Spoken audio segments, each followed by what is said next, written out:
Good evening. Hail and welcome. It is time to explore the reaches of space for the Emperor, but mostly for profit.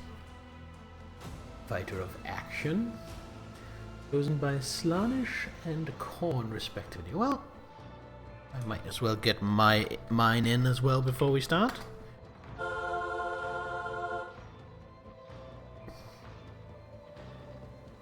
I'm a farmer.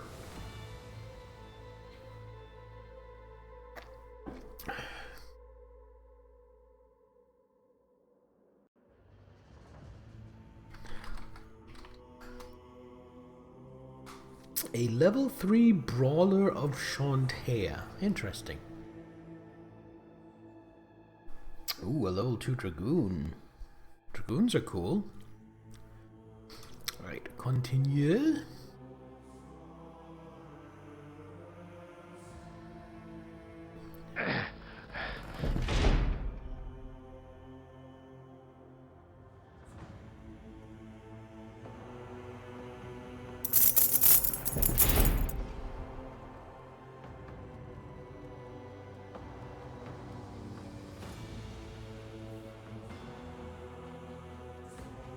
Corn chicks dig scars.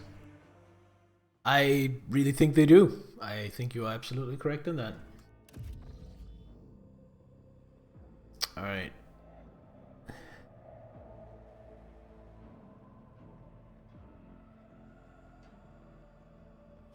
So let's just quickly refresh. We're trying to find Theodora. Oh right, we just went to her quarters to check up on her. That's right. We just went through the lift to Theodora's quarters.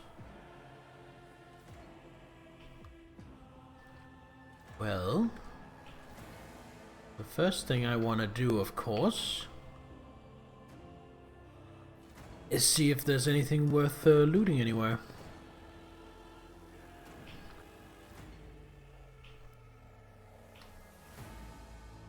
Follow my lead.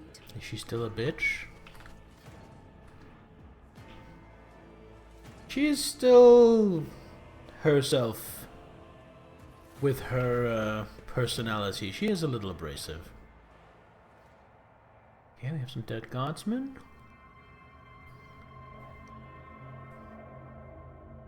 You know what she might be? She might be dead.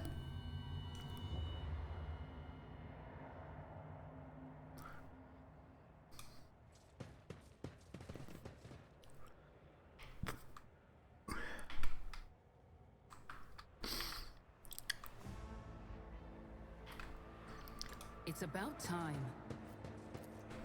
Don't. That's not at all where I wanted you to go.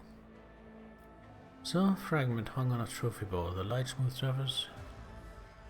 Okay, so it's literally just a weird piece of rock.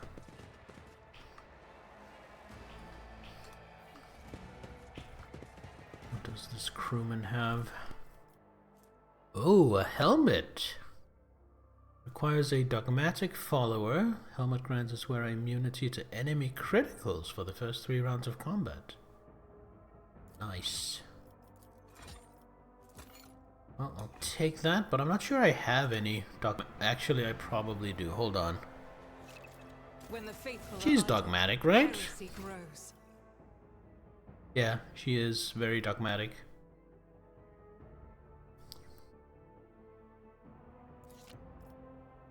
Of course she is.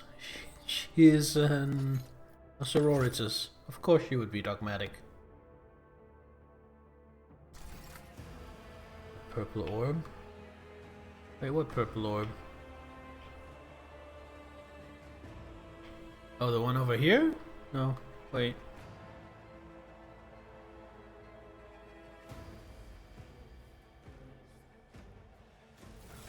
I'm not sure what purple orb you mean.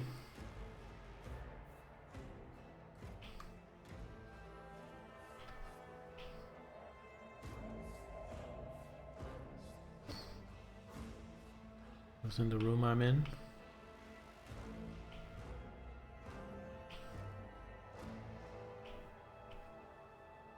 I don't really see any purple orb. Oh, here we are. That one.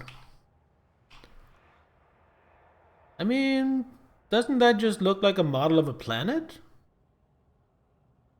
I don't know. I don't think it looks ominous.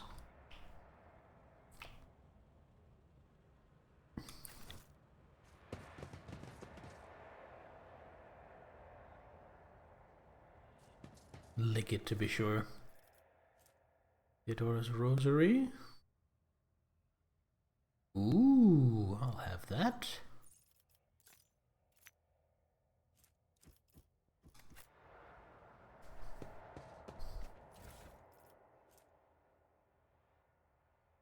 And I'll have that. Then I will equip cape and equip the rosary. There we go.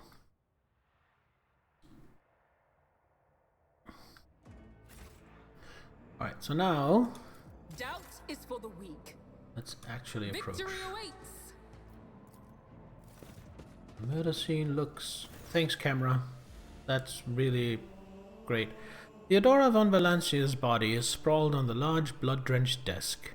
The arch-militant's corpse, still clutching a weapon, is slumped against one of the bulkheads.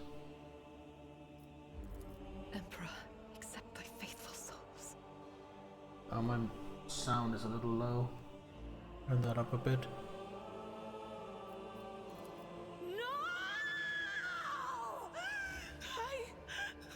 Lord Captain, I didn't hear a thing. Not a whisper, not a breath. It was so loud. Why didn't I foresee this?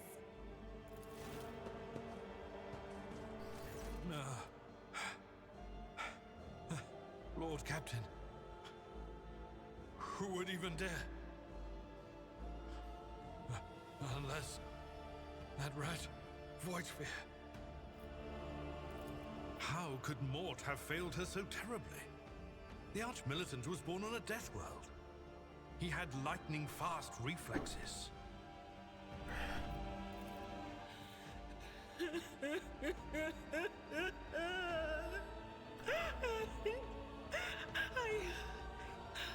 I can look at things in my own way.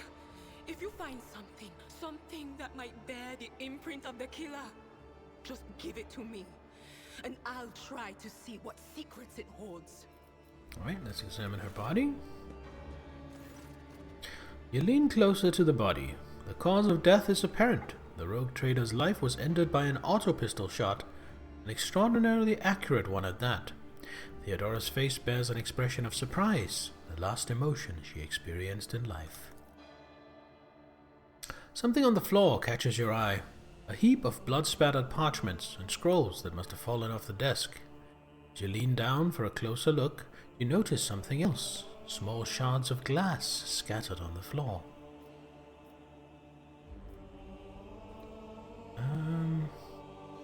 Let's inspect the shards. It's difficult to say what exactly was broken. The object fell on the floor, and that is as much as you can ascertain. Upon closer inspection, the shards appear iridescent rather than completely transparent, as if they had been submerged in promethium.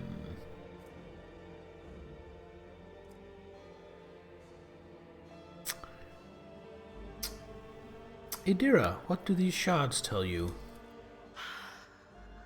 I see streaks of color, luminescence, blue lights, faces drawing closer. Lady Theodora and Conrad and what is that? Ah! Something dark, enormous. Oh, this glass thing was something foul, that's for sure. Tainted witchcraft. You cannot tell if Argenta's remark is directed at the glass shards or Idira herself. Right, let's inspect the papers. Reports, accounts, dispatches. You go over the scrolls until you stumble upon a document that is starkly different from the rest. It is a handwritten letter signed with the initials XC, and a seal with a symbol that is vaguely familiar to you. Handwritten letter with a seal. Okay. Esteemed Theodora, a change in circumstances has demanded your immediate assistance in our mutual cause. Forthwith, upon receiving this letter and performing the necessary preparations of the crew, you are to depart for the Rykard system. One of my acolytes, Interrogator Heinrich van Kalux, operates there at the present time. Upon your arrival in the system, you will, without delay, make contact with him and offer any assistance required of you, after which you will provide him passage on the to the Furibundus system aboard your ship. On footfall, the interrogator will remove himself from your presence to await further instructions. Anticipating any questions you may have, I will stress that the nature of Interrogator Van Kallax's activities on Rykard Minoris is of no concern to you. If required, Van Kallax himself will disclose the details of his mission. May the Emperor's light be with you. XC. Seems like this is from an Inquisitor.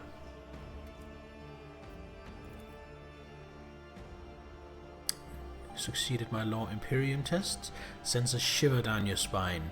The author of this letter addressed to Theodora von Valancius signed it with the seal of one of the holy orders of the Emperor's Inquisition, the secret police of the Imperium that relentlessly hunts heretics, Xenos, and other enemies of humanity. What did I say about the Xenos?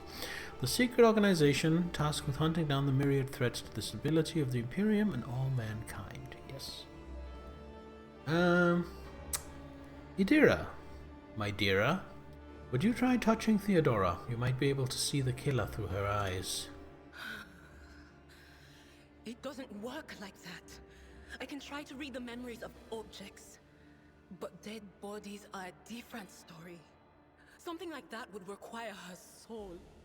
And after what we saw on the officer's deck, I won't risk searching for it in a warp. You know what? That's fair. That's totally fair.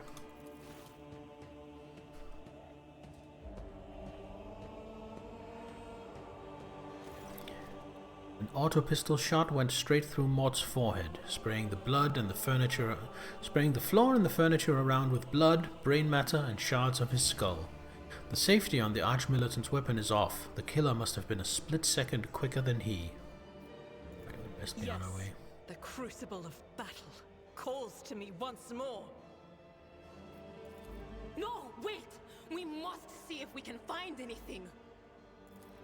Idira, you can't bring her back. Let her go. You'd give up so easily, old man? I expected as much from the sister. It's not like she has a heart. But you? Oh no. I'll get to the bottom of this. I'll find the one responsible for murdering the Lord Captain. And when I do, that scum will regret the day they were born.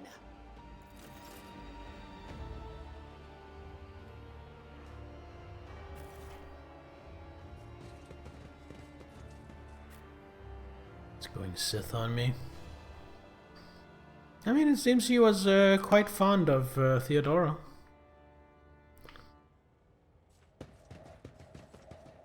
I'll lay claim to the stars.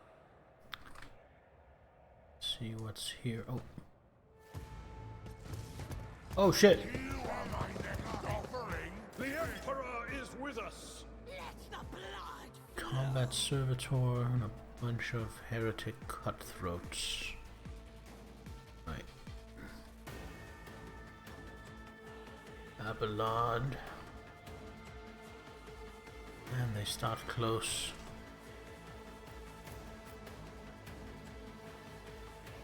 Cover here.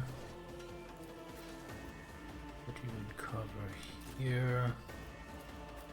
Put you in cover here. Abelard.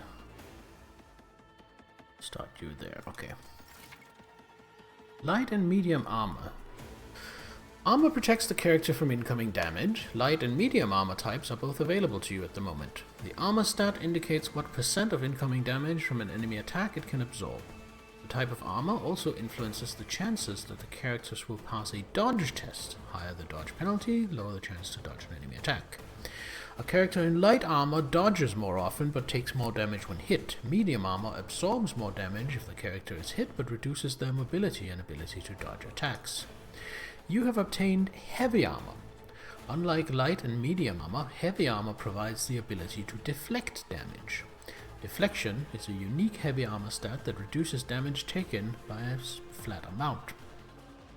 Heavy armor has a higher armor rating than medium and light armor, but also usually has a higher dodge penalty, making it harder to dodge an enemy attack. Only characters with heavy armor proficiency talent can wear heavy armor. Got it. Okay, Abelard is first. Actually, all my people get to go. I think I want to focus down that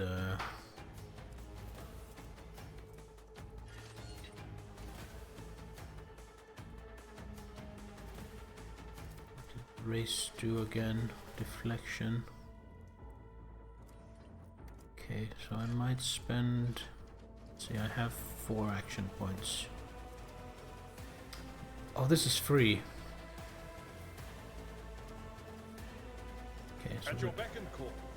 definitely gonna brace for impact.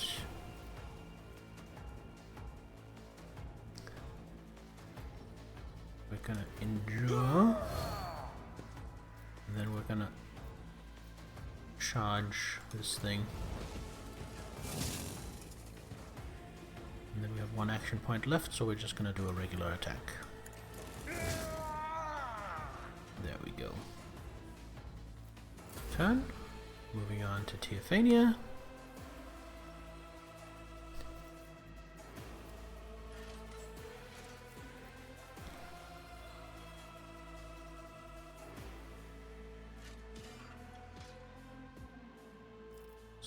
Momentum.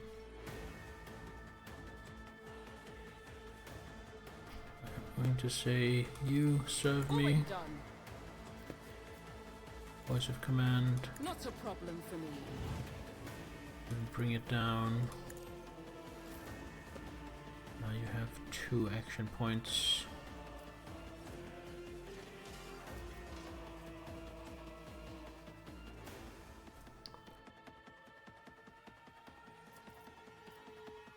I think we're just going to use them to lightning arc. Oh, that also hits Abelard. Okay, so that does friendly fire. Okay, back to my turn. The thing has 3 HP left. I have 1.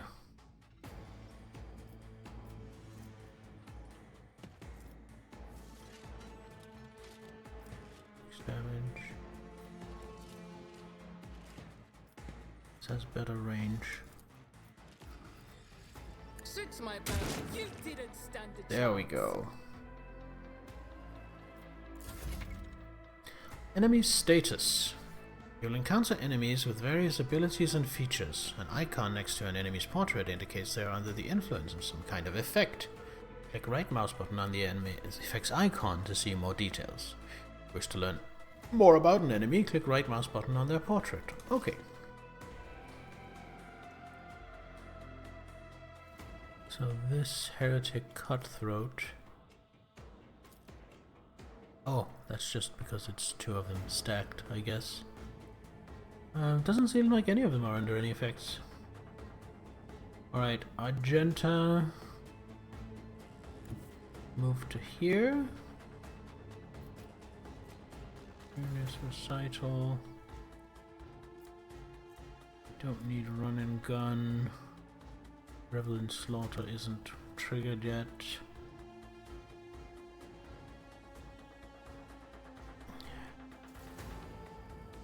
Next attack costs 1 AP less and does not count against the attack limit. Okay, so we're gonna run and gun. Move to here. Furious Recital. Now we're gonna do a bolter burst like so. It's a prayer. And then I can revel in slaughter. going to do. And then I think I might be able to get one more attack.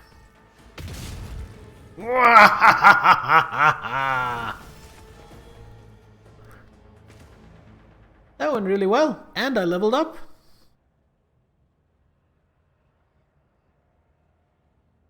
Just have a look around the room. Anything of interest? No. No, we're just being funneled up to the bridge. Before we go there, though, it's time to level up again. Ba ba ba ba ba ba. Yay!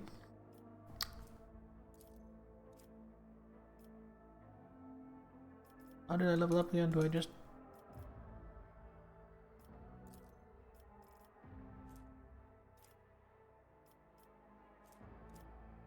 I forget how to level up. Oh, here we go.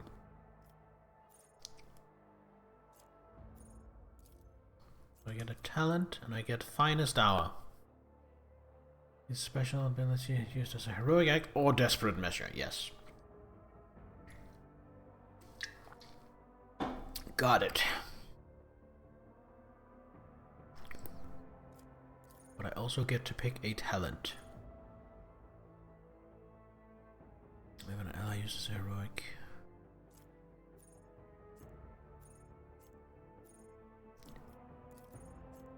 Let's just look at all of them. This is gonna take a while. So the officer's ability is increased by 3. Range of voice of command is increased by 6. Focus!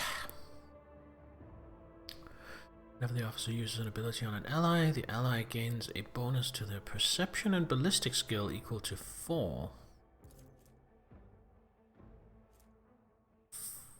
2 plus fellowship bonus and then halved. Got it. Bonus is stacked, but half the stacks are lost at the end of the target's turn. What triggered that? Whenever I use an ability on an ally. That's pretty good. Inspire Courage. Oh, that's really good too.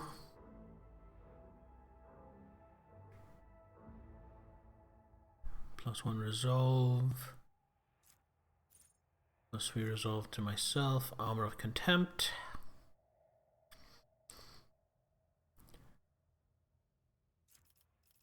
Be vigilant.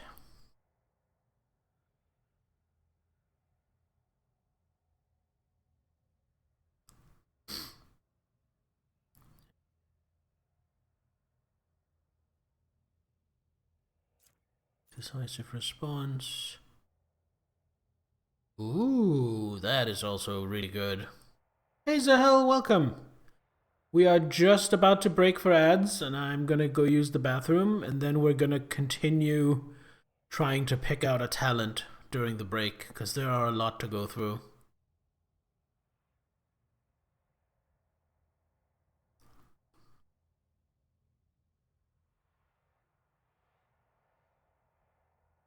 Time to go get a monster then? Yeah, this is a great time to go grab a monster. I need Air of Authority for that. I mean, look at how many there are. Jesus Christ.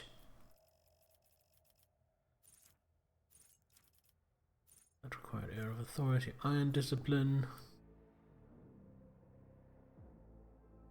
Ooh, that's also good. Got some good ones here. Anyway, ads are about to hit, so I will be right back.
Alright, we are back. Just as the ads are finishing. Perfect. Alright, let's get back to this. Half of the bonus granted by voice and command remains until the end of combat.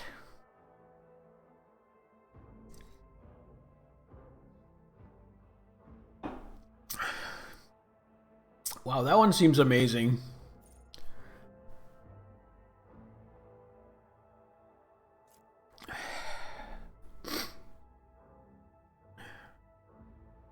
That also seems really good. No respite. The officer's ability to grant action points to an ally. They also gain +1 to all characteristics. Ooh. Physical encouragement.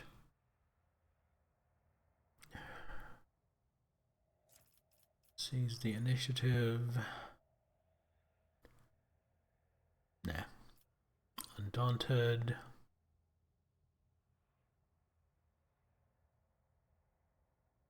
Nah. Be smart. Nope. Absolutely not. Bloody mess. Nope. I'm not going for a crit build. Contagious luck. Using a non-damaging ability on an ally. I do a lot of that. Grants the ally the ability to reroll any failed attack, dodge, parry, characteristic, or skill test with a 20% chance of success. Oh, that's basically my Voidborn ability that I can pass on. An enemy. Oh, that seems good. This is hard. This is hard because there are so many good ones.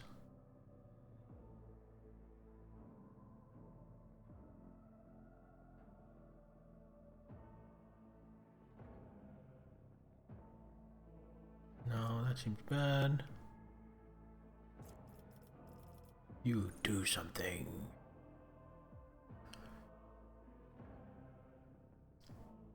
A noble uses an ability on their servant, so the serve me target. The servant gains +1 action point next turn. Okay. You go on. You kill it. You protect me.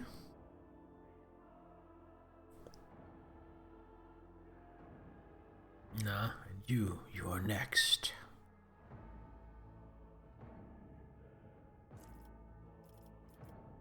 Then increase skills.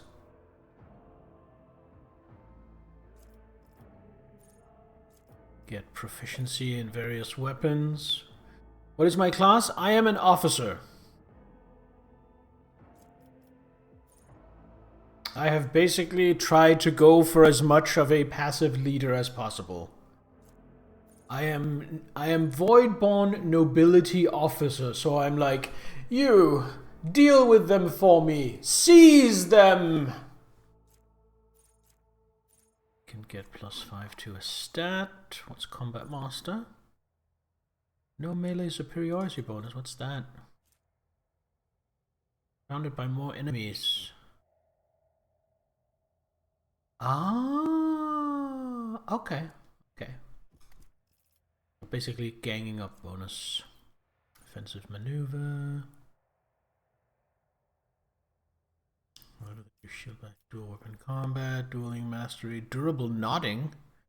Didn't know this was a furry game.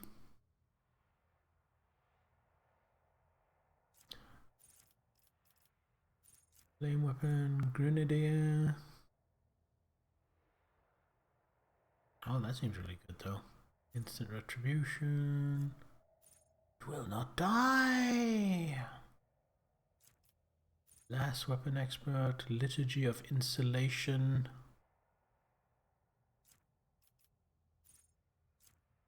Symbol. Oh, nice.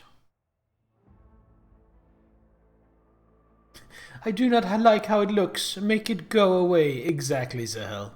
Exactly. Arc rifle. Build master. Alright, I think I want, where was it? Lasting impression. So that when I voice of command someone, they get to keep half the bonus for the entire fight. I think we're gonna go with that.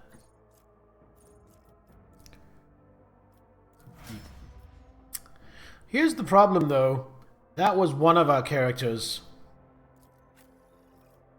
Now to level up the others. So he gets Daring Breach. Immediately restores all action points and movement points, and gain +3 movement points. Do not use movement points after performing attacks, and no limit on... Holy shit! That is insane! I mean, I know it's a heroic act, but still, Jesus Christ. Okay, talent.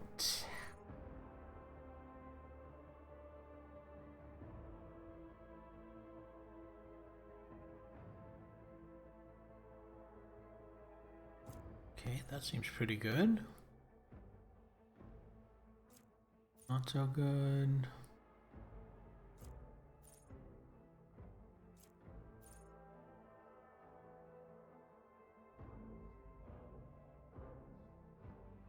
Oh, that seems pretty good.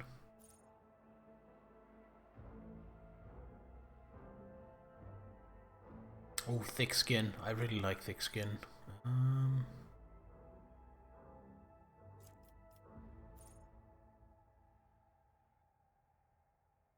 Character doesn't care enough to ever figure out if it ended up being go away forever or not. I'm sure it'll get there soon, Salaminator. I'm cheering for you. Doesn't get clenched teeth. Oh, that's pretty good too. Crowd kill. Defensive maneuvers. That's pretty good too. Nah.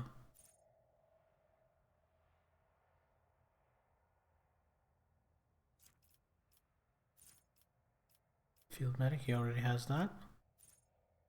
Ardent scars. Only while under the endure effect. Regret paying for the pizza with bacon on it? Why is the bacon not good, Zahel?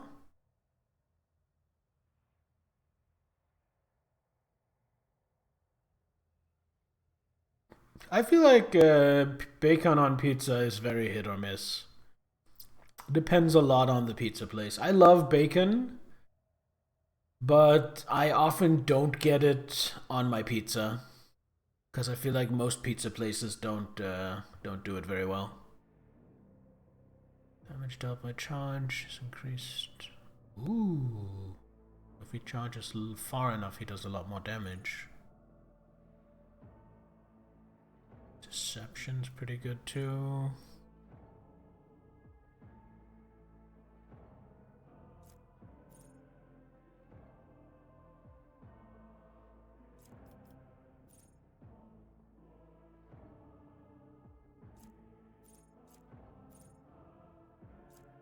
Ramming speed. Ooh, that's good as well.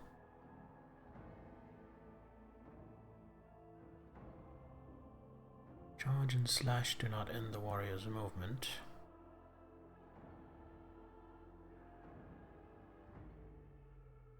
It's fun. Better to die for the Emperor. Ooh, that's good too. Doing my part. No heresy.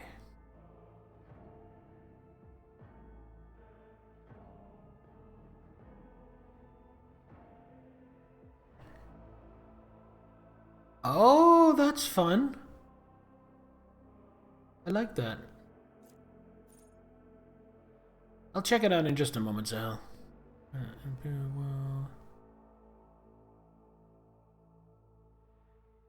Ooh. Stronger together.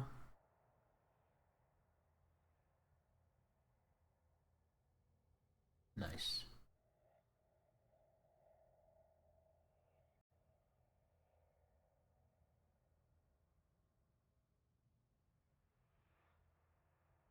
Oh, wow. That bacon is overcooked, which I don't mind. I'm actually fine eating this bacon, but I'm a little weird.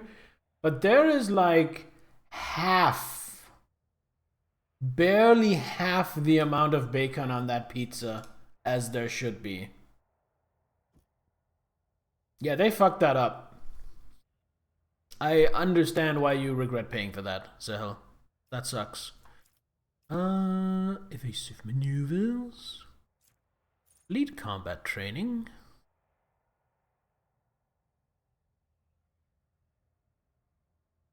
Oh, interesting. Brace effect. Nah. Get into cover. Oh!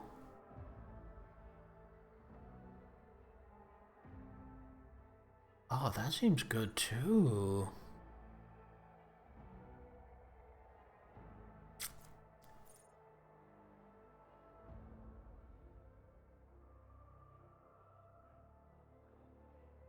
Only one brace though.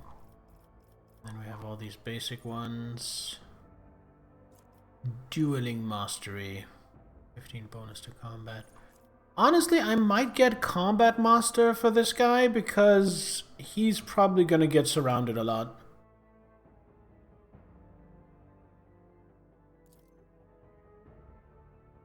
So let's get that. Now for Idira, he gets dismantling attack. Plus one exploit on each enemy in combat, then makes a free attack against the target. Can even use a ranged weapon in melee.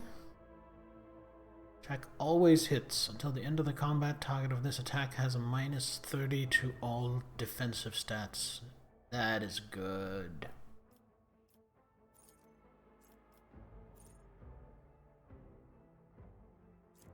Target.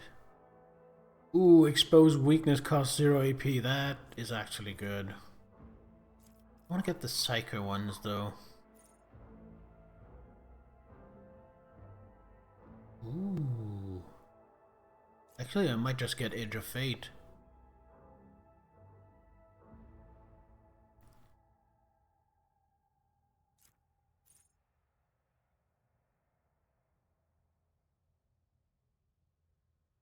Oh, that's not too great.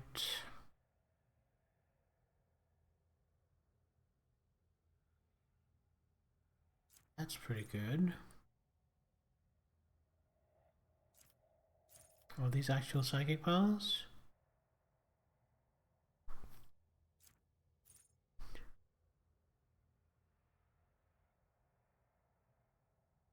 Oh, that's good too.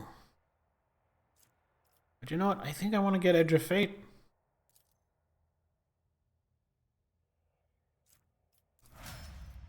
And then my soldier, firearms mastery. A number of extra attacks equal to their weapon's rate of fire.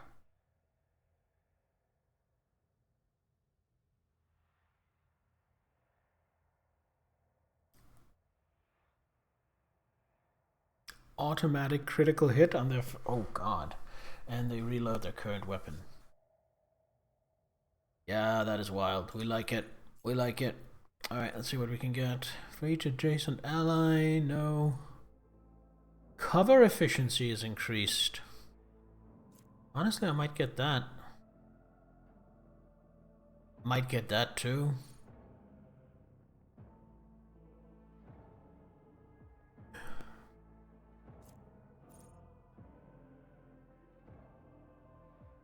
Rapid reload seems good.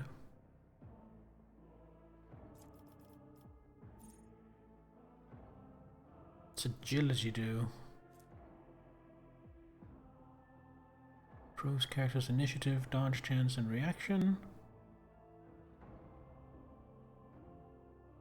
Also affects the demolition skill. Got it.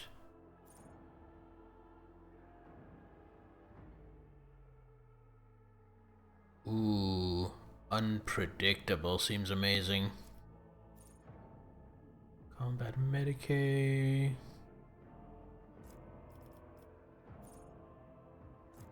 Enough bullets for everyone. Nah, don't want that. Don't want that. Oh, that seems pretty good. I hope you guys aren't bored. I know it's kind of boring sitting here, seeing me just sit here scroll through lists. But you know, I want good abilities for my soldiers.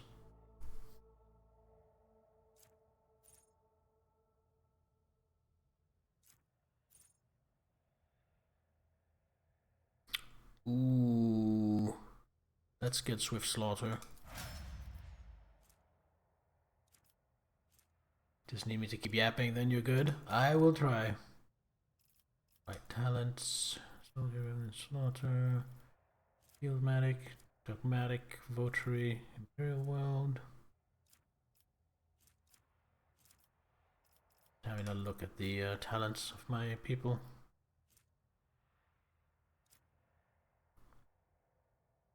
Unsanctioned Psyker. Dangerous and uncontrolled.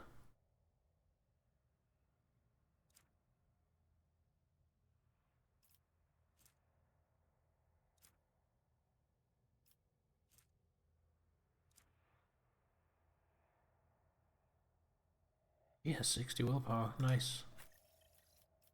Okay, he obviously has... Oh, he has melta weapon proficiency? Oh, Abelard. We have got to get you a melta gun.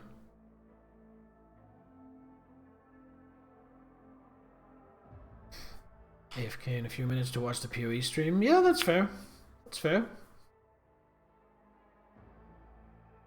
Food, glorious food. Congratulations on your food finally arriving, Salaminator.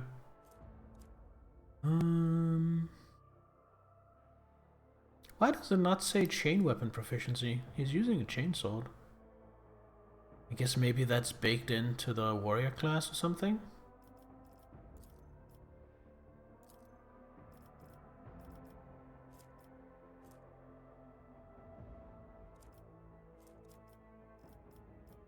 Then there's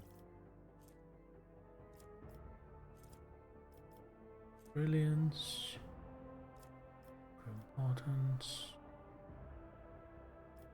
Oh, I am a follower of Iconoclast.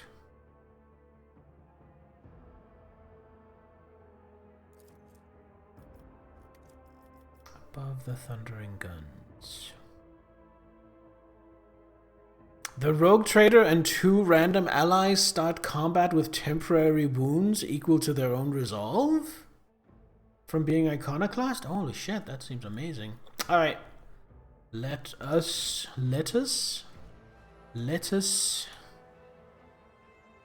go up to the bridge. Actually, before we do that, look at all this loot.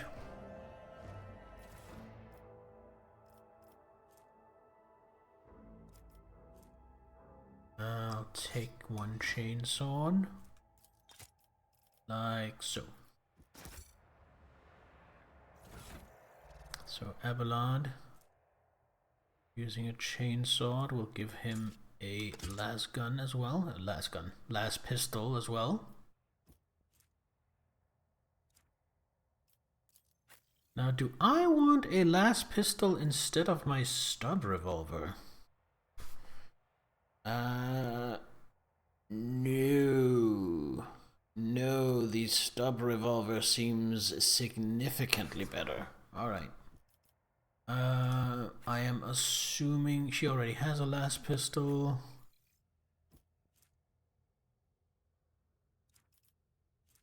Should we do this, though? I mean, the stub revolver still does more damage with more armor penetration. And better range. And can fire single shot or 2-shot burst. The las pistol can only fire 2-shot burst. The only advantages to the las pistol is it has a lower recoil and it has more ammo. So with that in mind, I think we are sticking with the stub revolver. Although actually, since she is a soldier and they're supposed to be the masters of automatic weapons, maybe I should switch her to the auto pistol. You know what? I'm going to switch her to the auto pistol. And then, I think Idira gets a stub revolver instead. There we go. Now what did this thing do? The wearer gains +5 toughness if their intelligence is less than 35.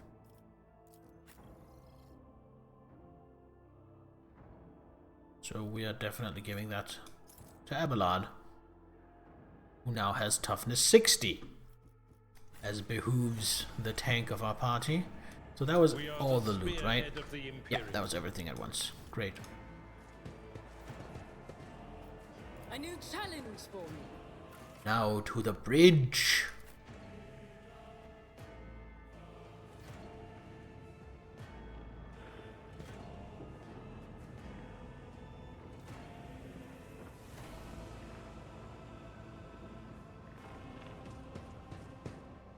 Here we go.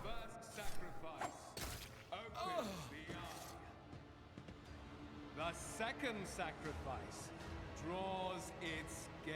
Should we stop this?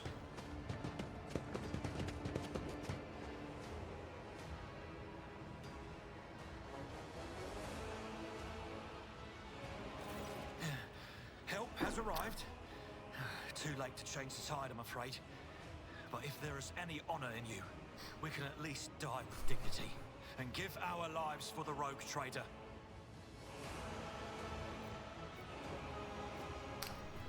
You look dreadful. I am still standing, and I have enough strength in me for one more fight. All that truly concerns me is this. Where is the Lord Captain? Theodora von Valancius is dead. I found her and the arch-militant in her study. God Emperor preserve us. The rogue traitor is dead. The ship has lost her Lord Captain, and the house its head. No matter what ritual Kunrad is performing there, the warp is too strong. I cannot withstand it. I feel my body changing with every second. The warp is ringing in the air. This is the end. We will perish in the warp, along with the Warrant and all the dynasty's heirs. The enemy of humanity has triumphed. I've seen it before. We'd better get away from him. The changes are already accelerating. The ship can still be steered out of the warp, but we must first restore communication between the bridge and the navigator's sanctum. Then we have no right to bow our heads. Is he about to summon a demon?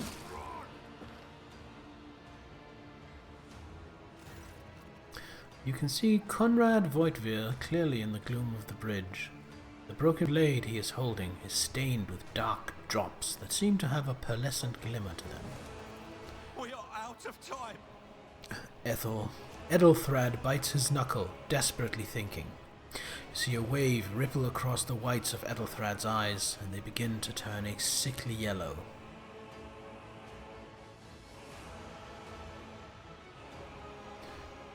Voitvir, you duplicitous cur! The rogue trader's death will be avenged!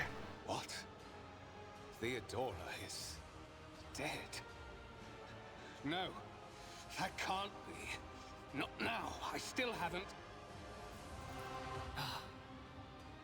The ritual will not be completed. I'll take care of it. And you, see to it that the void ship breaks free from the warp. Watch over our realm. And farewell. Ethelthrad, don't! Your ritual won't be finished, heretic!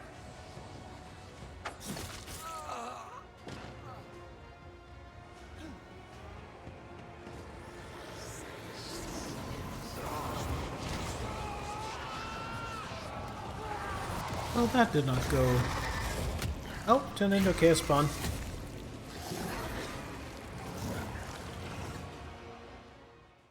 Closed ranks. All of you will bleed! Okay, so I think rather than going for cover on this one, what are these guys? Cutthroats with those autoguns? Oh, they're not scrappy autoguns, they're real autoguns. Okay.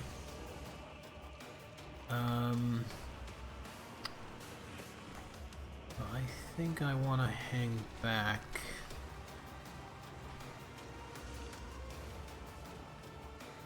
Myself here.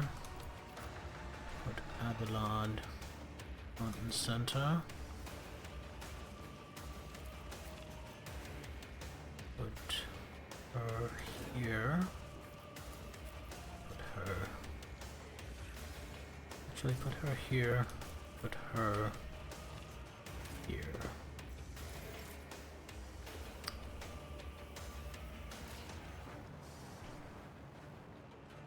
Okay, so it has 40 health, no deflection, 75% armor. Oof. Natural armor. Oh, but the more damage it takes, the less armor it has. Got it.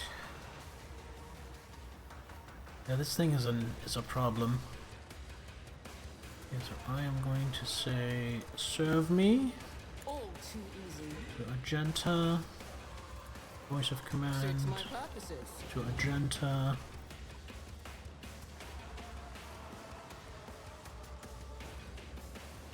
And bring it down to Argenta. Then Argenta can immediately do Furious Recital. And a Bolter Burst. I will not. That is not the Emperor's will. This is unacceptable. What? She has no line of sight. Doubt is for the weak.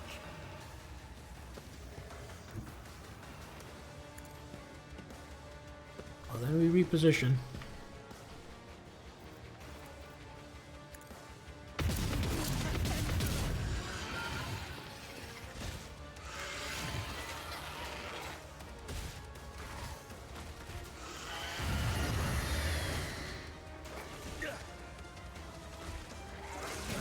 Brace yourself, Abelard.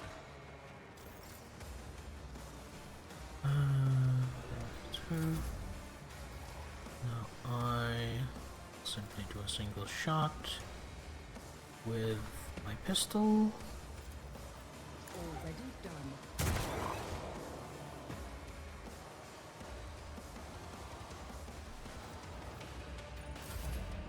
Then Argenta takes her actual turn.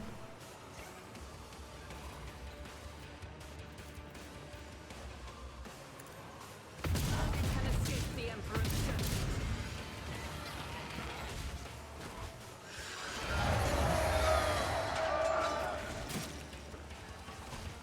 Oh, that did so much damage, Jesus Christ.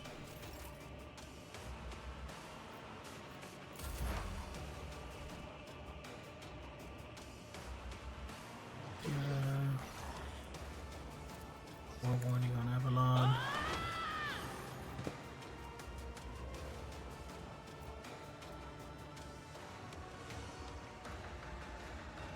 Okay, so let's see, I have 3 points left. Psychic Shriek costs. How many exploits does this thing have?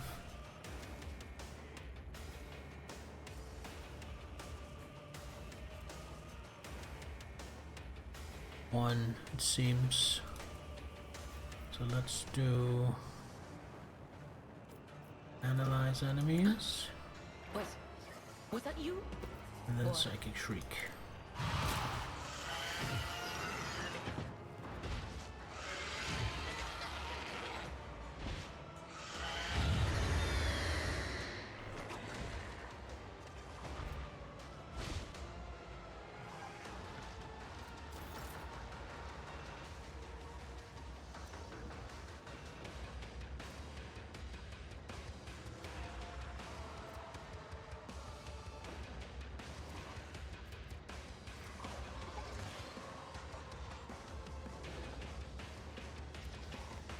How the hell am I supposed to fight this thing if it can just keep infinitely devouring?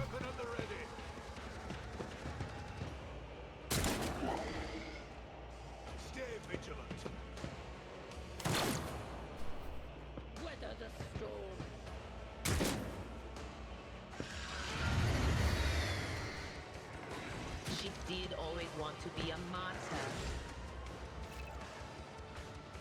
Pain and duty go hand in hand. Okay, so he can't charge, but he can brace for impact. It will be done. Can endure. Then we just do a strike. I will do like you.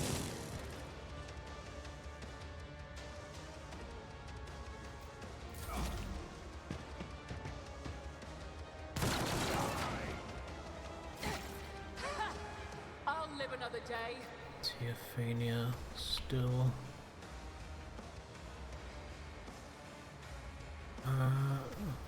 So voice of command on Avalon. Bring it down on Avalon.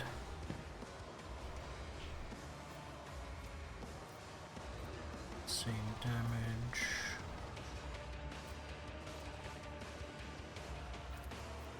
At your beck and call. It will be done. Impact again. Indeed. Endure again. And I have just enough left for a single Not shot. a problem for me.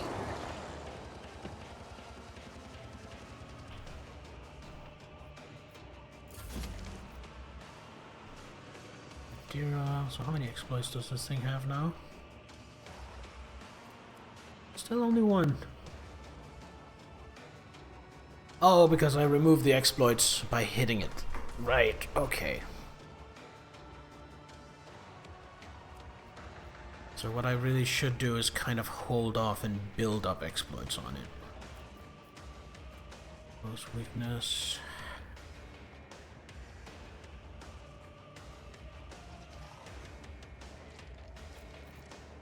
So I have 4 points, which means I can analyze it. Then I can expose weakness. And that should then remove... Oh, it doesn't say how much it removes. Oh well. But that should remove a significant part of its armor. And then we psychic shriek it. There we go.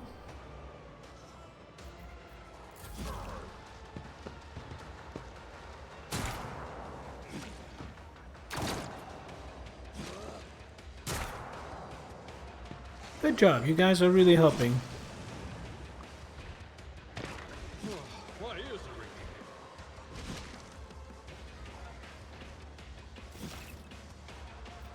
the In combat, you can use a medkit to restore.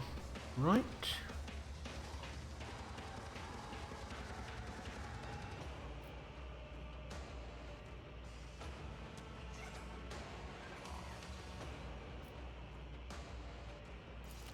How much does healing take? 2 action points.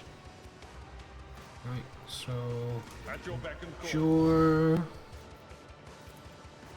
heal himself, Field medicine at its finest. and then whack it with his... Wait.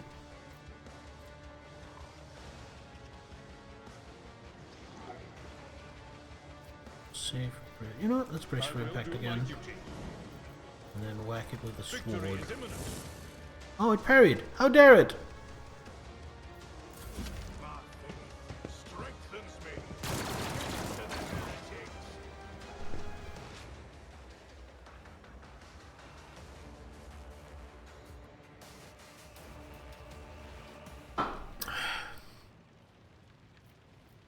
I'm restless.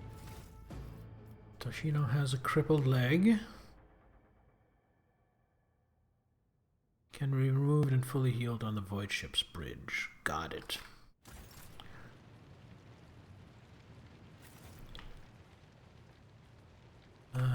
Any loot?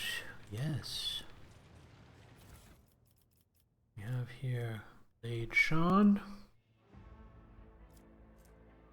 Mantle of Heroism. Gloves of Endurance. I'll take that. Let's have a look at those. The Mantle of Heroism rather than the Rogue Trader's Cloak. I'll take the Mantle of Heroism.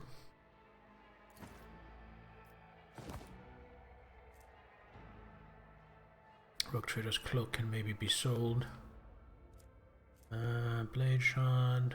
What else do we get? The gloves. Gloves of Endurance. Whenever the wearer of these suffers an injury or falls unconscious, their allies... Oh!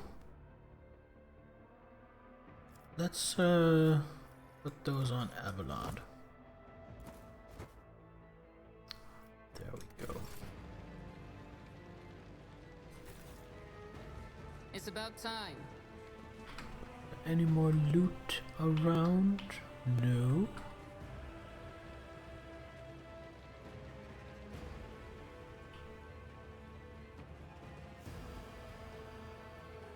We won? We won! Oh, let me rotate. There we go. So where do I actually go? I guess I go over this way now. The heir is dead. He sacrificed himself to save the entire dynasty. Old man, he was never going to make it. He was mutating right in front of us. You just ended his suffering sooner. Rivor, Master Helmsman, systems status report. By the Emperor, it's the Seneschal. Living and breathing. Well, there's a tricky question. The old place is so overgrown with foul wickedry. We'll be scrubbing it off the vid screens for throne knows how long. We need to re-establish contact with the Navigator Sanctum. It is our only chance of escaping from the warp. Your words seem to knock the officers out of their stupor, and the air around you fills with voices and commands being issued. You hear someone sobbing, one of the survivors buckling under the stress. Abelard cuffs the crying officer without even looking. Restore the Vox channel to the Navigator's Sanctum. Ready the crew. Prepare for translation to real space. You may call me superstitious, but translation is not a good time to disregard rules. You are the only one who speaks for House von Valancius. You may not be the Lord Captain, but you, more than anyone else, deserve to take her place in the ritual that is about to commence. What must I do? Take the Lord Captain's seat. Order the final preparations. Wait for the officers to report. Oh, blast it all to the void. Translation is a craft, not something to be explained in a tick.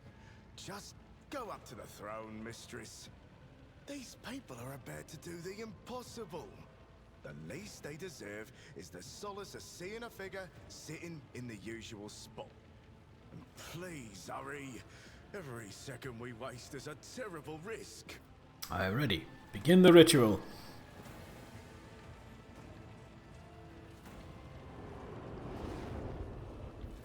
Now this is the story all about how my life got turned upside down.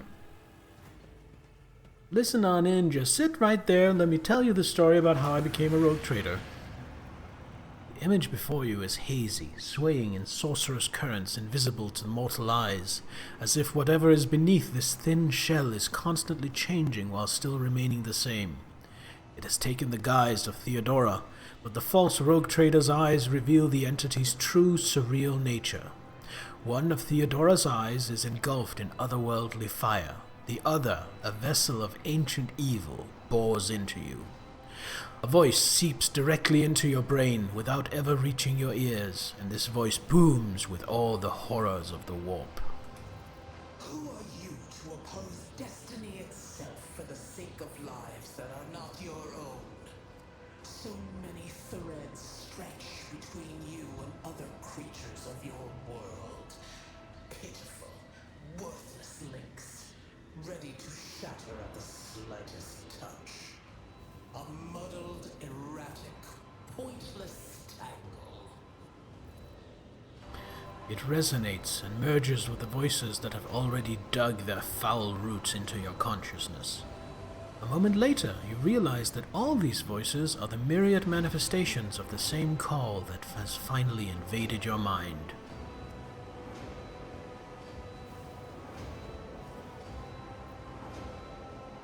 What do you want with me?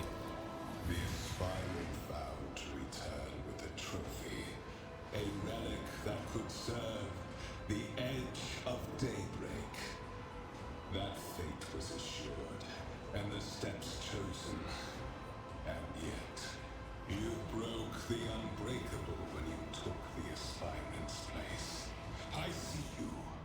On the day when the final dawn rises over the Iron World, I see you by my side on that day. The day of my resurrection. Your image is woven into the tapestry of things to come. I am the will of the weaver of destinies. Sounds And Zinchen. today, I will weave a new thread of elusive possibilities and fickle chances. The thread that will lead you out of the maw of irreversibility. The thread that will help you find the keys to salvation. The thread that will guide you and the weapon of our return to me. The path is set, child of the dawn. The thread is woven. Follow it, servant of mine. Seneschal, the Navigator's sanctum is silent. The Vox signal is stable, which means... The Navigator gave his life battling the storm that nearly claimed the Von Valancius flagship. We will honor his memory, along with that of all who died this day. You advise trying to lick the entity? What is it with you and licking things, Laminator? Have you picked up an oral fixation lately? Seneschal, will you tell us now? Who is that? Where's the Lord Captain? As First Officer, it is my duty to inform Like to you have a theme. with the greatest regret and indelible sorrow that Lord Captain Theodora von Valancius is dead. May her memory never fade from the annals of the dynasty. By right of blood succession, and with the absence of other kin who could challenge this decision, it is hereby declared that the successor to Theodora von Valancius is her heir, the rightful inheritor of the warrant of trade, and the title of Rogue Trader. The official ascension ceremony will be held at a later time. In the interim, have you lost your tongues? Hail your lady. It is because of her toils that we all still live. The deed is done, mistress. My apologies. I meant to say Lord Captain. Yay!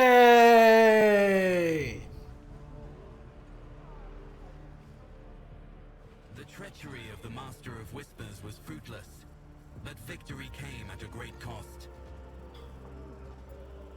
Lord Captain Theodora von Valancius perished along with her heir, Edelthrad, and thousands of crew members.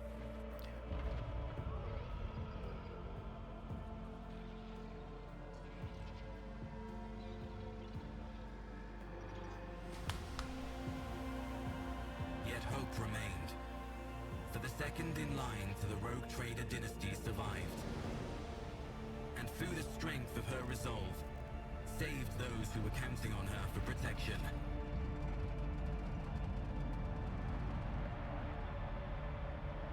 I'm the boss now. Damn straight.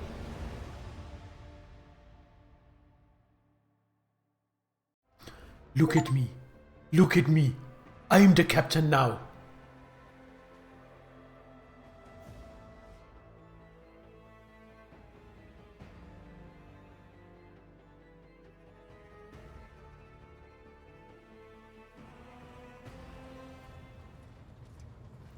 Oh, the chair spins! Yay! Deep shadows of weariness can be seen on Abelard's face, where the old officer's eyes are keen. They rake over you from head to toe. He frowns, mutters something, and nods to himself. Open the cargo management screen to learn more about the cargo on your flagship.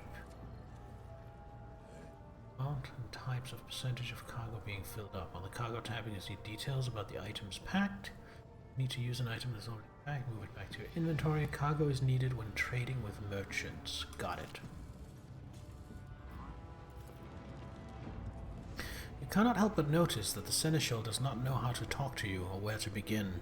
His hesitation brings an involuntary smirk to your face, as though someone else entirely is gloating at the old officer's confusion. Seeing your smile, Abelard pulls himself together. Oh, it's no longer voice acted. Ah. Abelard, you must now hold your first officer's briefing in your new role as Lord Captain. For many of those who are about to join us on the bridge, this will be their first briefing. We sustained massive losses among the senior and middle-ranking officers. Some posts have had to be filled by the deputy's deputy, while others go unfilled entirely. And now the deck clans are deciding who will take over the leaderless crews.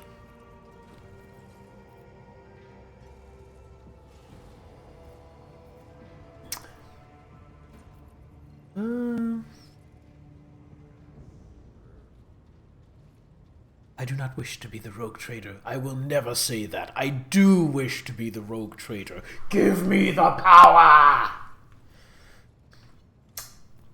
How did we lose so many officers? It appears the heretics were deliberately targeting the vessel's command.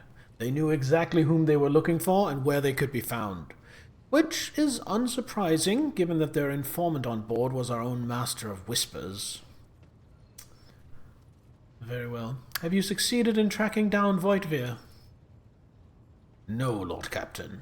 In all the commotion, his trail went cold. Our people are still on the hunt for him, and any mutineers who may be skulking in the ship's many corridors.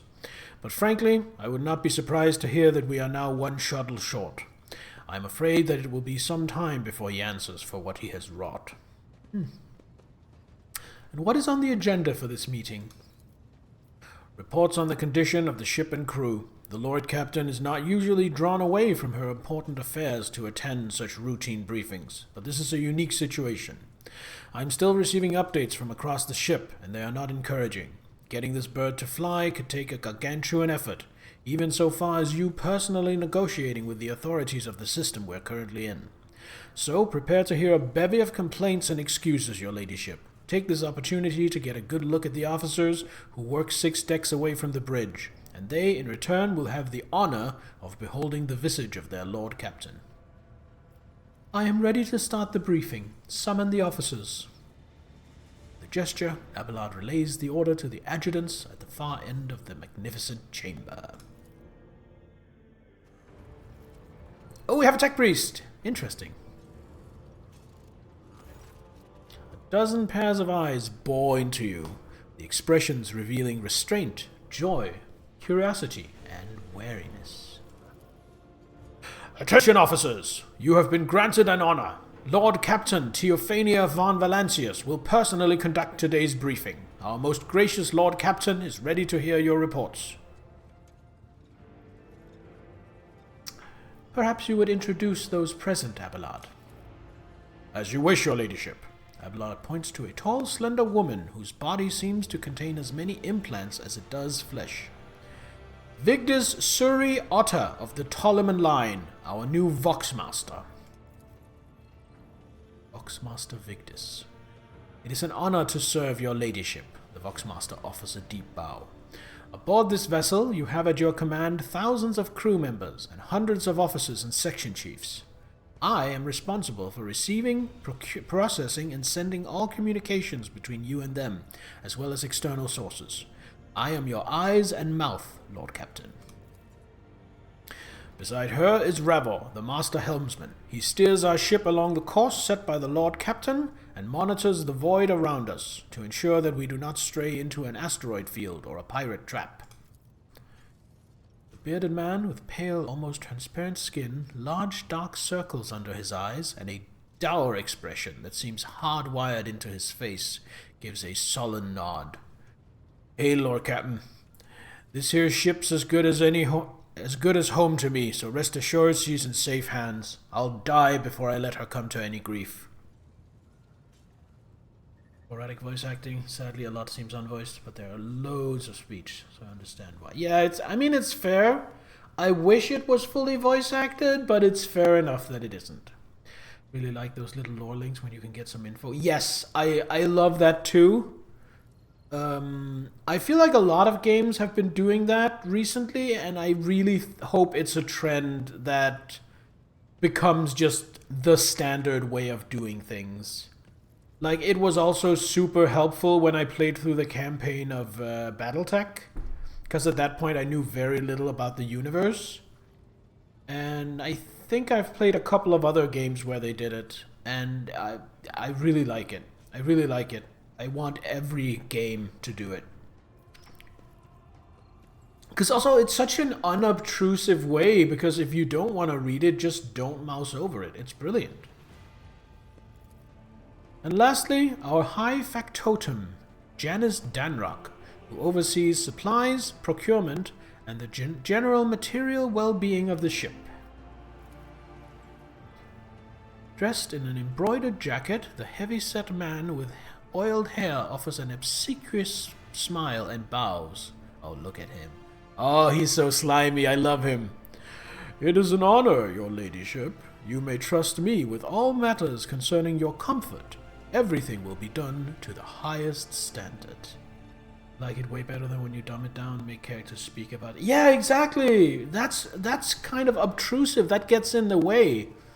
Where this way of doing it is kind of just, hey, this story assumes you know these things, and you can mouse over here to find them out and say that you knew them all along.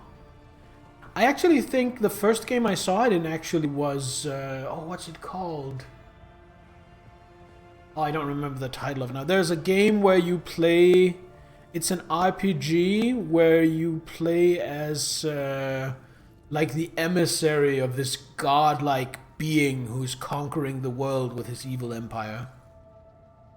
Damn it, I don't remember the title of it right now, but I think that's the first place I saw the mouse over text for more information.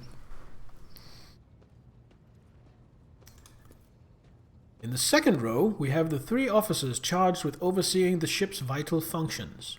The Master of Ordnance is responsible for the artillery on board, the Infernus Master, whose crew work to prevent and extinguish fires on the ship, and lastly the Drives Master, servant of the Omnissiah. Supernatural entity, god of all knowledge, worshipped by the Adeptus Mechanicus. The 3 officers salute you. The Infernus Master does so with confidence, while the Master of Ordnance betrays nervousness. The Drives Master offers a salute resembling a dance involving the complicated manipulation of all the Tech Priest's mechadendrites. Thank you, Abelard. Greetings to you all. I serve at your pleasure, Lord Captain. Alright. I think we can do one of these before ads hit. However, I would rather run the ads a couple of minutes early, get them out of the way, and then start hearing the reports. So I'm just going to go use the bathroom, and I will be right back.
Alright, I am back. I realized I forgot to put some music on for you guys. Sorry about that. Anyway, I decided I needed a snack. So while we talk to these NPCs, I will just peel this mandarin orange. Alright. I wish to hear the Infernus Master's report. Yes, Lord Captain. The tall man bows his head in deference. I can report that all fires across all decks have now been extinguished. The preliminary damage assessment, in terms of material losses and crew casualties, has been completed. The results have been submitted to the Seneschal and the High Factotum. The post passed to him after the previous Infernus Master and his next 3 deputies expired in the line of duty. Abelard remarks in a low voice, pitched for your ears only. The lad is managing well so far. He can take the heat, so to speak. Take the heat, Infernus Master? I like it. High Factotum, what have you to report? High Factotum Janris Danrock. We are toiling day and night to compile a full account of the losses. The task will require next to no involvement from your ladyship. I will personally ensure that all damaged components are given into the tech priest's hands for attention, and that all lost supplies are replaced. There is only one resource that I cannot replace single-handedly, and that is people. We have lost more than 2,000 crew members, and unfortunately this number is not confined to the scum from the lower decks, which are easily replaced, but also includes trained professionals. Maybe Abelard is a father?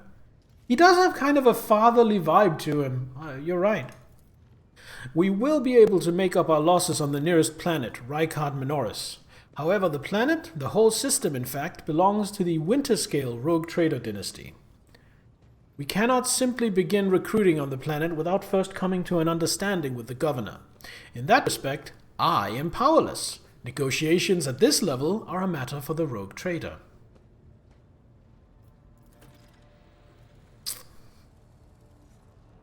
Especially true given Caligus Winterscale's penchant for attacking first and asking questions later, and the kind of thick-skulled thugs he usually installs as governors on his planets.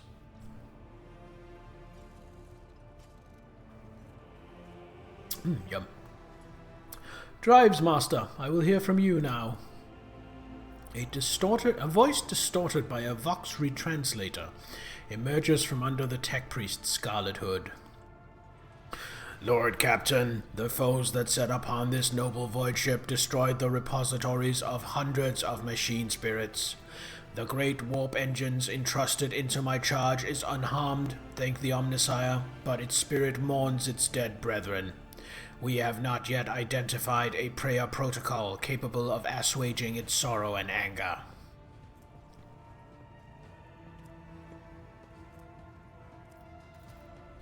With great sorrow, I must also report that the Engine Seer Prime, overseer and spiritual authority of all tech priests on board, fell in battle. The Magus was betrayed by the little flesh that remained part of him, a most terrible loss. There is no one among my comrades aboard whose experience and comprehension of the sacred protocols equals that of the fallen Magus. We require a replacement, and as soon as possible. I see. Thank you. The tech priest bows her head. Master Helmsman, deliver your status report. Right you are, Lord Captain. To cut a long story short, the outlook is bleak. The ship's sound, more or less, but without our Engine Seer Prime and Navigator, who fell in battle, we have no way out of the system. If we try to set so much as a toe inside the warp, I don't know what'll happen first. Our warp drive being torn to pieces, or all of us melting into the bulkheads. Your Ladyship, if you will allow me to interject. When we arrived in this system, my crew followed standard protocols and conducted a count of all the available communication channels in the region. One of them was a Navis Nobilite station. The station maintains complete Vox silence, but even its presence here inspires hope. To have located a navigator in the very same system is an incredible stroke of luck, a true blessing from the God Emperor. Navis nobility. Ancient organization of noble mutant families. Ah, so that's... I didn't actually know that the Navigator dynasties were called the Navis nobility. So that's actually me learning something from these mouse over info. A sharp bolt of pain lances through your skull, as if in response to what you just heard. You understand that it is not the God Emperor you should thank for such good fortune. The words of the demon that appeared before you during the translation to real space echo in your mind. I am the will of the Weaver of Destinies, and today I will weave a new thread of elusive possibilities and fickle chances. The thread that will lead you out of the maw of irreversibility. The thread that will help you find the keys to salvation. Master Helmsman Reva. If I were you, I'd grab this chance with both hands, or else you'll soon be eyeing up asteroids to use as your new residence. In slightly less shitty news, we can go round and round this system till our heads are swimming, as long as the Promethium and supplies last. And if any thick as grog shit lowlights come sniffing around, we'll be able to take them out, so don't you worry on that score. Do you have a demonic sliver inside you? Yes! I got stabbed with a cursed weapon and something took a hold of me. Master of Ordnance, do you have anything to report? Ashar Nightalomo. The Master of Ordnance gives you a gloomy look. No, my job's simple. Maintain the arsenal and fire where I'm told. But just ask anyone. We've got no able crew. No Lord Captain. Oh. Master of Ordnance, you forget yourself. So what? Comes the officer's hostile and bitter reply. It's as if a dam has burst inside and all his pent-up emotions are rushing out. The ship's in ruin, every second officer's dead, and now we've got a green Lord Captain who's supposed to lead us to void knows where. Silence! The bridge's magnificent glass panes seem to tremble under the force of Abelard's roar. Enforcers, seize this mutineer! Oh, Jesus! Abelard grunts. If only one officer out of the whole lot has fallen to pieces, then that's not bad at all. Your ladyship, I do humbly apologize on behalf of the entire crew. What would you have us do with the Master of Ordnance? The former Master of Ordnance, I should say. Besides find a replacement, that is, for we already have one lined up. Ooh, I get to make a choice.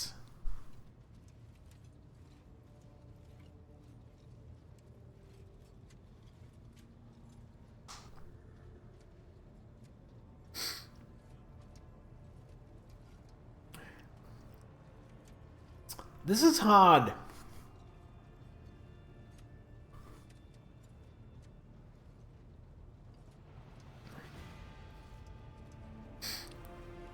I love that I can go dogmatic and just be like, execute him. Honestly, I feel like that might be the most in line with the character. I kind of want to go iconoclast and be the good guy, but I always end up being a bit of a goody two-shoes in games. So I think I might choose to rule through fear. However, another thing is, in the Baldur's Gate 3 game with Salaminator, I am already deliberately role-playing as a bit of a psychopath. So for that reason, just so those two playthroughs side by side don't become too similar, I might actually change my mind and be a bit more of a goody two-shoe. I might go for an iconoclast playthrough.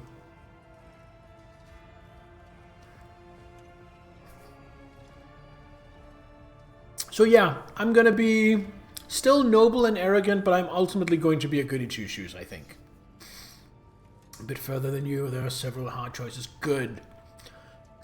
I don't mind the combat in this. I think the combat is fine. I like the combat even. But this, for me, is what playing RPGs is all about. Talking to NPCs, immersing in the world, and making those decisions. That's really what this is all about for me. So the problem is the choice I'm going to choose now kind of shows a little bit of weakness, and it might lead to further dissent among the crew, but I'm going to gamble it. Welcome back, Zahel. So I will say, stand down, release him. I have no intention of punishing a man for a moment of weakness, not after the terrible attack we have endured. Abelard stares unblinkingly at the Master of Ordnance. Cease your sniveling. You disgrace yourself and your entire clan. Enough. The hysterics are over. Let us resume. The Master of Ordnance stands up, wiping the blood from his broken nose. His face is the picture of shock. What just happened seems to be dawning on him only now, and the knowledge of the fate he so narrowly escaped. To summarize, we have sustained serious losses in crew members, and we require a new engine seer prime and navigator. Is this all that is preventing us from continuing the voyage? Precisely, Lord Captain. But bear in mind that this will not be the end of our trials. The ship's systems must be properly inspected for major damage, which can only be carried out at Footfall Station, home to the only dockyard in the sector. But we will never reach Footfall without first solving these 3 immediate problems. Getting new holy skills, including something he called a minion. Interesting. Is this for Path of Exile 1 or 2, Fenris?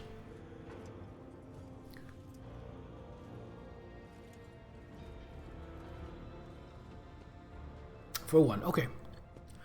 Massive void port on the edge of the coroner's expanse and a notorious hotbed of vice, trade, and rogue trader intrigue. That sounds interesting. What can you tell me about the system in which we currently find ourselves? I cede to the Voxmaster on this point, Mistress Tolleman. We are in the Rykad star system, and our voyage here was undertaken by the orders of your ladyship's predecessor. There are 3 inhabited bodies in this system, and our attempts to send Vox messages have produced confounding results. The Navis Nobility Station has not simply failed to answer, it seems to be maintaining total Vox silence. However, we did receive a distress signal from the prison planetoid in the system, and Rykad Minoris itself is also not responding to our hails. But what is most alarming is that our augurs have intercepted signals from the surface that seems to indicate ongoing hostilities on the planet. Interesting. The situation is not very encouraging, but without a navigator, a tech priest, and new crew members, we won't be able to travel anywhere. Therefore, we must go to the planet and the Navis Nobility Station and find out what in the void is going on. Thank you all for your reports. Dismissed. The assembled officers salute you as one.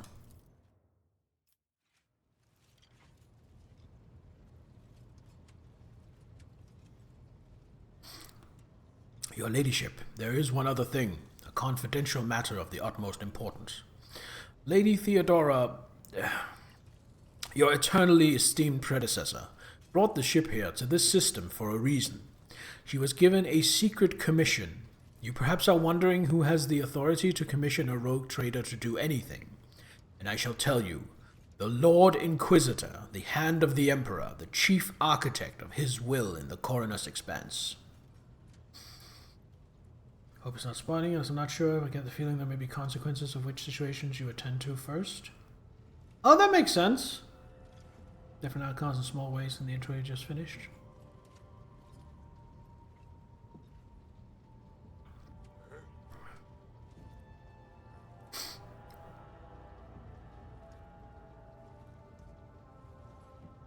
I came across a strange handwritten letter on Theodora's desk.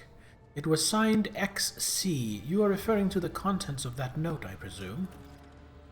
Yes, quite right. XC. Xavier Calcazar. Lady Theodora was to seek out the Lord Inquisitor's right-hand man, one Heinrichs van Kalox, an interrogator, you understand. All I know is that he is somewhere in this system, that we must find him and offer him whatever assistance he requires, and then deliver him to Footfall in the Furibundus system. Finding him, without any more information to go on, will be difficult indeed, but an Inquisitor is an important individual. The authorities in the system, either the Navis Nobilite or the Governor of Rycat Minoris, may know something. That's all of it, your ladyship. You have a great deal of work ahead of you, but it is a mere taste of the daily burdens of a rogue trader.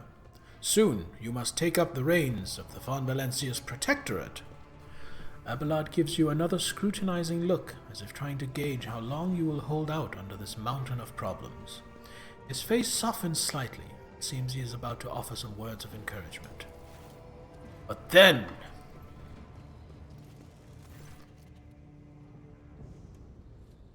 Idira, Sister Argenta, explain yourselves. The Sister of Battle grimly nods toward Idira.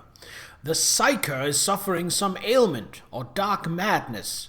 She insisted upon seeing the rogue trader. I judged that it would be unwise to leave her unsupervised.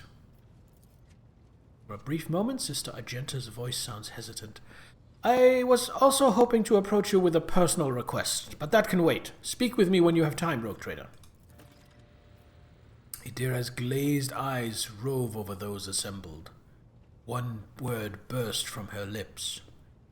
Daybreak. I love that I can say, Abelard, bring the witch to heel. I can really be harsh in this if I want to. Idira, come to your senses. Damn it! Idira presses her fingers to her temples in desperation. Your ladyship, here is the thing. I was trying to see the immediate future, and it hit me so hard. My head is still spinning. Something very strange is heading our way, and I can't make out what it is, no matter how hard I try. A single word is all I can make out. Daybreak, or perhaps it is dawn, and it is ringing and ringing like an echo, like a bell. But if it's daybreak, then why is it so dark? Not all get a demon sliver inside them? Interesting. We cannot extract any information of value from a single word. Can you tell us anything else, Mistress Class? No, not yet anyway. The voices are going berserk, all shouting at once. I can't make sense of any of it.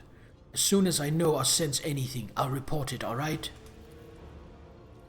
Lord Captain, if you want me to take a closer look into your future, find me on the bridge and we can talk. Lady Theodora was well served by my whispers on many occasions, and I'm sure you would benefit from them as well. Psyker's bitten lips stretch into a wry smile. You know what? Here's one thing that surprises me. Why was I not introduced to the new Lord of Whispers, or Master of Whispers?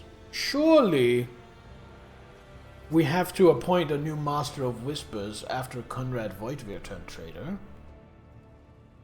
If there's nothing else of value to report, I declare this briefing concluded. It is time to get to work. You actually like all the characters? Nice.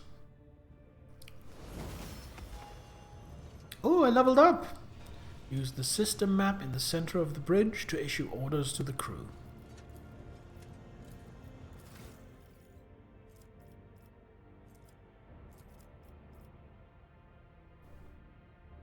So we get another talent and we get a characteristic. At this archetype rank, it is possible to increase the base characteristic. Oh, so stats. Right.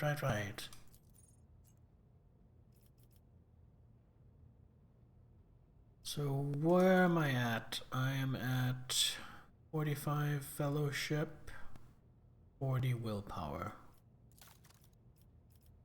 So I think we will be going with fellowship. And then for our talent... Isn't that slimy guy the new Lord of Whispers? Or did he have another title? He had another title. He was the High Factotum.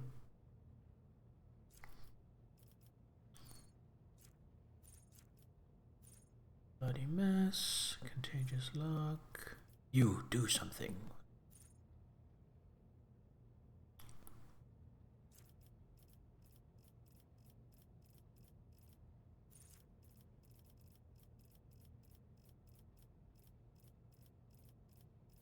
You know what? I might be a little boring, and I might take a base skill persuasion.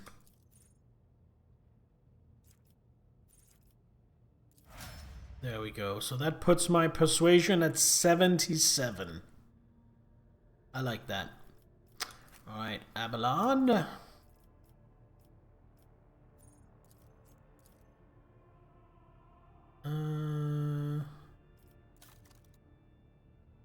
Weapon skill might be good. Yeah, I'm gonna go weapon skill for you.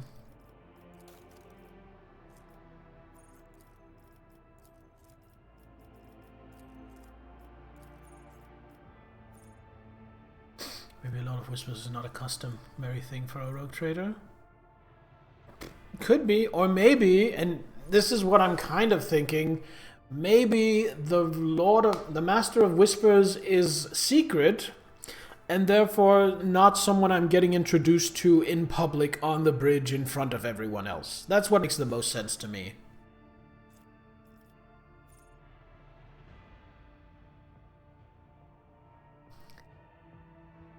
Contempt seems good.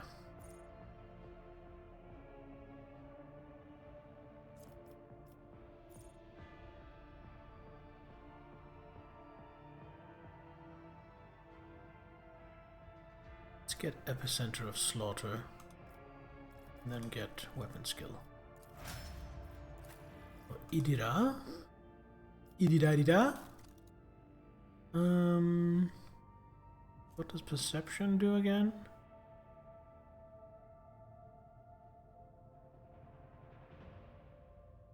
Oh, I might... Yeah, I'm gonna be boring. She's a psyker, so we're just going full willpower.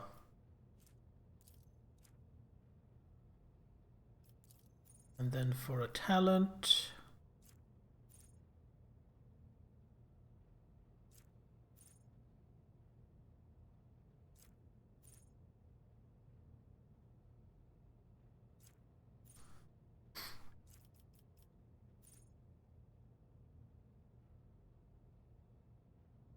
I mean, Aftershock is a big increase to my DPS. So is Mental Breach is also really good.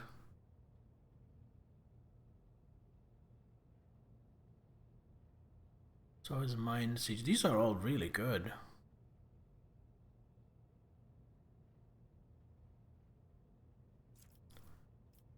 Mind Thief, Pain Channeling. Ooh, that also seems good. You know what? I'm gonna get Pain Channeling. I have an idea for that. And now for Argenta, we are just gonna go Ballistic Skill, and for a talent, let's see what we got. Let's get Cover Efficiency. I see a lot of her shooting from out of cover. So the thing is, the way I understand archetypes, this is my class, and then when I get to level 16, I get to pick one of these classes to continue. And then when you get to level 36, you become an exemplar, no matter who you are.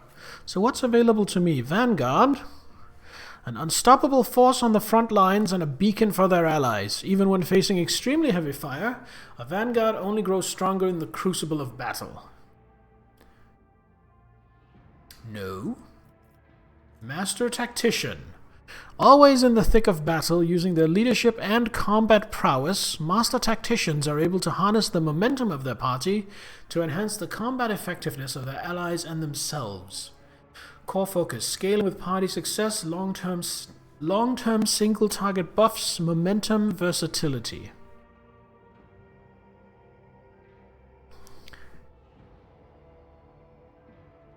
Like that. And Grand Strategist.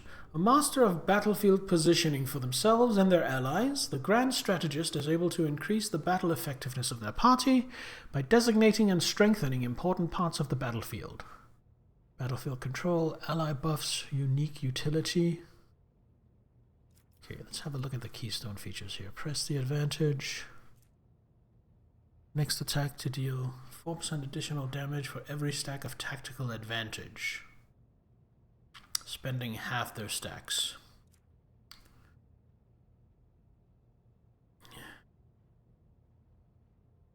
Oh, I see.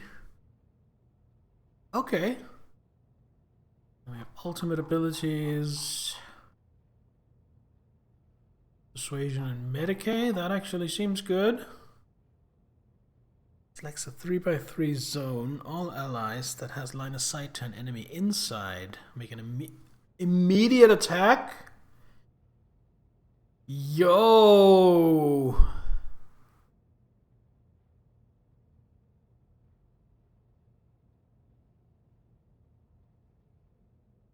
Oh, that's the desperate one.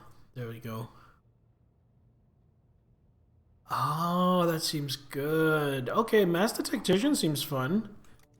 What about Grand Strategist? Archetypes Operative or Officer. Why is that red? I am an officer.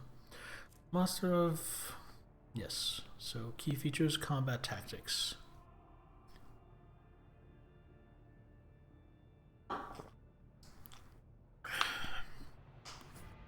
Frontline, backline, and rear.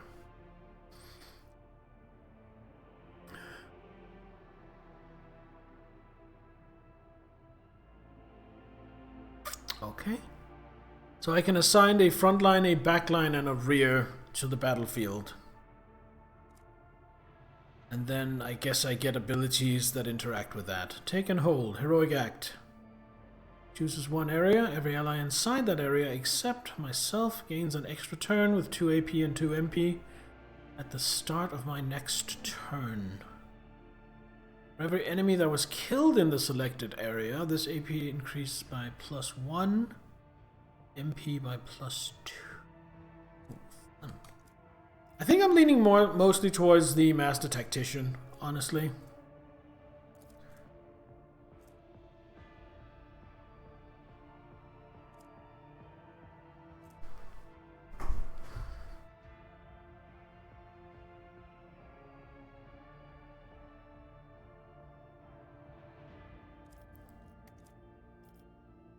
It's a really good game. You should take it up again. Only start because you got overwhelmed with decisions on leveling and story. And honestly, I don't blame you. Because it does throw a lot at you.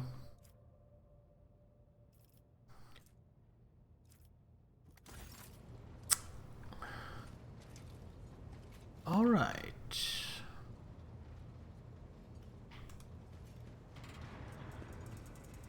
Master Helmsman. Master Helmsman Revel. The tall man before you appears to be woven from tendons and muscle. Blue veins snake under his white, almost dove-colored skin, and his scalp and chin are covered in cropped white hair. His neck and shoulders are wrapped in wires that hint at the presence of neural connectors under his uniform. The officer's face seems to be twisted in a perpetual grimace of annoyance and anger, but he greets you with a respectful nod. Lord Captain, Master Helmsman Ravnor, Bravor at your service. You are a Voidborn, are you not? That I am. Born into a helmsman clan in the bowels of a chartist vessel. Studied the family trade until I was 15, then my entire clan was butchered in a mutiny by lower-hold scum. They spared the young'uns, of course they did. Kids with implanted connectors make great navigational servitors. I was having none of it. They weren't going to make a servitor out of me, so I escaped into the crawlways, and then I spent months picking them off, one after the other. You got me talking up a storm. Anyway, yes, I'm Voidborn. Oh, do finish your story, Ravel. Ravel stays silent for a few seconds. Not much to tell. I gutted everyone I could get to, and then I fled upward to the middle decks. That's where the auger operators took me under their wing. They have apprentice helmsmen of their own up there, you see. Nobody asked me any questions, so I stayed. I grew up, trained, got smarter. Then ended up a junior helmsman. A dozen years later, Danrock spotted me and lured me away, the cheeky blighter. What can you tell me about the other officers? Good-for-nothing wasters, that's what they are. Each and every one. Take Generous Danrock, that high-born weasel. He fawns over the officers, but some of the deals he makes will get him burned alive. He drags other people into his schemes so they can take the fall for him too. One of my junior helmsmen was ferrying goods from Footfall for him, got caught by the Seneschal, and ended up in the Void Hatch. Danrock couldn't care less. The Voxmaster, another Ptolemy like the last one, void rest him, is no better. She cut off half the Vox channels the day she took up her post, said the Vox systems were damaged and the Engineerium had no contact with other modules. But how am I supposed to steer the ship? Collect the cogs reports with the power of my mind? First officer was Sarian. I can't stand him. Like every Navy officer I ever met, he doesn't know a thing about controlling a vessel in the void, but he puffs himself up all the same and throws his weight around. Me and him have had words a few times before he left me alone. Thank the Emperor, Lady Theodora trusted me more than the Seneschal when it came to helming a void ship. Then there's that woman. What's her name? Class? Lady Theodora brought her along wherever she went, and look what happened to her. I wouldn't be surprised if it turns out it was that witch that delivered her to an early grave, just like countless souls before. I don't see why anyone would want that walking calamity on their ship, but some would disagree. They say she's friends with young Ptolemy, you know, or at least she used to be. Does he like anybody? He doesn't sound like it. Actually, it's funny you ask that. That's actually one of my conversation options. Tell me, do you like anyone at all? River looks perplexed. What kind of question is that? I like you, and Lady Theodora before you. Where would I be if I was making cracks about the rogue trader? Ha! I don't want to die just yet. I must take my leave. Or Captain? River acknowledges you with a nod and turns away. Here's Argenta. Bridge officers. Are you playing bridge? You're supposed to be. You're bridge officers.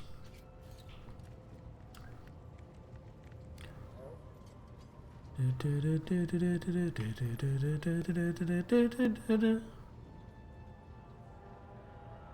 where we leave. Well, he said it sounds like he only likes me because you're... Yes, indeed. It honestly sounds like he doesn't so much like me as he just knows his place. And is smart enough to not antagonize the person who holds literal power over his life and death.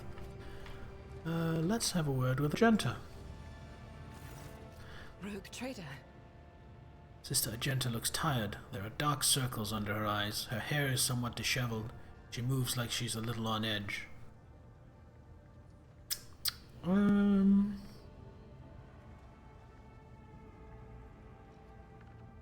Tell me about yourself. About me? I am the Emperor's daughter and his servant. What else is there to tell about me? How did you end up on Theodora's ship? I first came here when I found myself in need of passage from Footfall to a remote planet. But I imagine what interests you is not that first journey, but rather what brought me aboard prior to the cultist attack.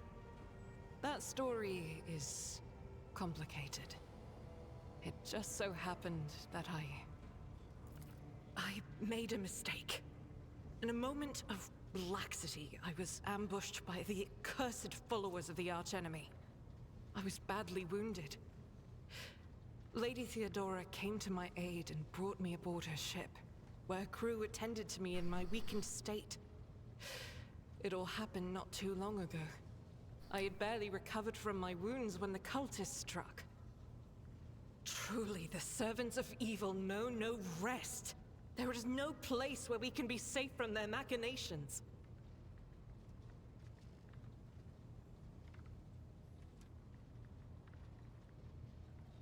Suddenly I have a dilemma, don't know what to play. I want to get around to Pier 1 League. The league have started. Spider Summoner, Holy Summoner, or Spectral Throw. I mean, I guess you just have to play all three, so. Does she sound a bit like Erebeth? Ooh, good point, Salaminator. Now that you mention it, yeah, she kind of does. What happened to the people who wounded you? Did Theodora's men eliminate them? Sadly, they did not. Lady Theodora was in a hurry and chose not to stay on the planet. Her people took me to a ship while I was unconscious, and when I came to my senses, we were already flying away. How I pray to come face to face with those heretics once more, and it's bound to happen someday. So where did this happen? On one of the recently discovered planets in the Expanse. No one suspected that it had already been tainted by the filth of heresy. Had I known it beforehand, of course I would have been on my guard. Is it difficult for you to accept that you made a mistake? It happens even to the best of us. My mistakes are my burden to bear. I'll find a way to atone for them. Well, we could go to that planet and deal with the Chaos Worshippers. The path to that planet was lost. All the knowledge is gone, along with the previous navigator. It would take immense effort and resources to rediscover the route. The heir to the von Valancius Protectorate must have plenty of other issues to deal with right now. Perhaps later, when the skies above our heads have cleared. So what was it like for you, traveling on Theodora's ship? I hadn't been here that long. Just one journey from Footfall, and the other journey, the majority of which I spent in the confines of the medbay. I can't tell you much about the first voyage. I was more focused on prayers and ruminations than on the people around me, or the journey itself. During the last journey, Seneschal Viserion stood out for me.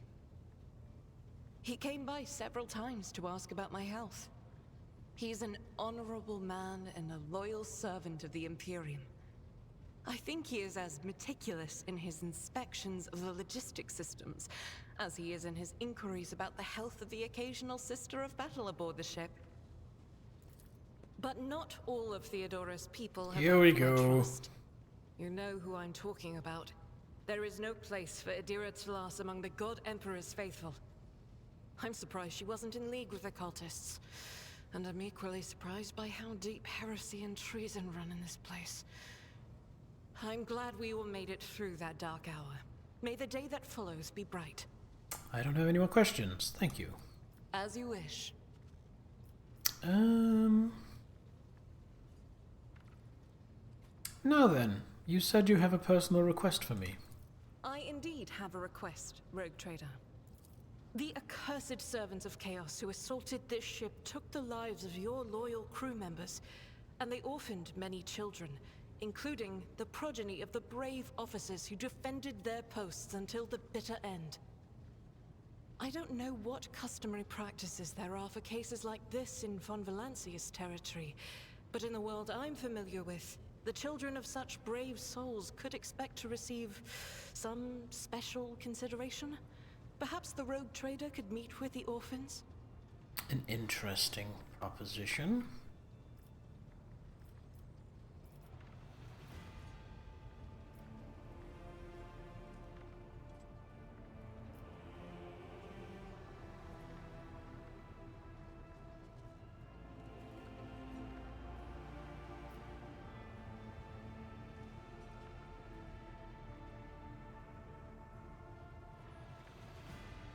I will meet with them. No formalities needed. These are the children of people who gave their lives for the von Valancius dynasty. My consideration is the least they deserve. I will pass on your instructions. Thank you for taking my request to heart.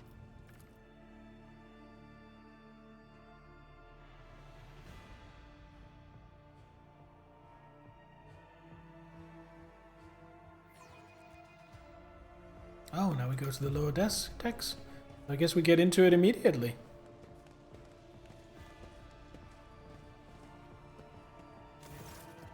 The motley group of adolescents do not take their eyes off you, gazing at you as if you were a creature straight from a fairy tale. Our indefatigable sister has been keeping an eye on these pups. Abelard glances at the gathered children. It's hardly the scholar progenium in here, but we have provided the orphans on our ship with adequate care and instructions. Reactor online. Damn it, wrong game. Well, there sure are some reactors online in this game as well, Jaegernaut. I assure you.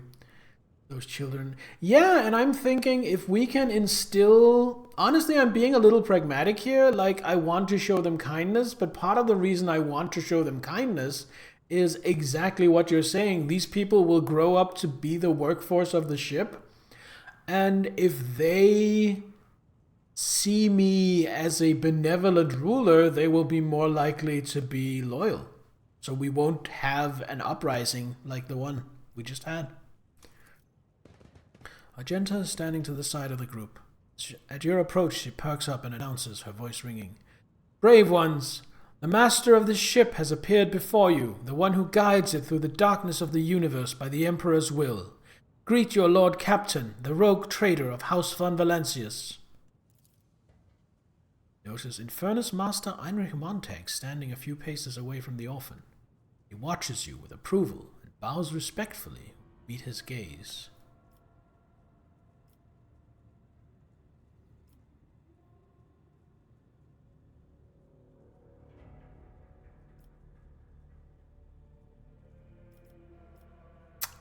Your Lord Captain greets you, brave ones. Teenagers keep staring at you. A girl who has remained close to Argenta smiles uncertainly. The skinny, pale lad tries to throw his shoulders back and stand at attention like a soldier. Only a few teenagers at the far end of the row seem sullen and not particularly impressed. One of the scowling visitors with a thin scar across his face tosses his head back and says bitterly, So what? Why should we care? Our friends and parents died in their dozens for you, noble lot, and you just give us speeches. Argenta quickly turns to the boy. A flurry of emotions flashes in her dark eyes, like she wants both to calm him and scold him for his impudence.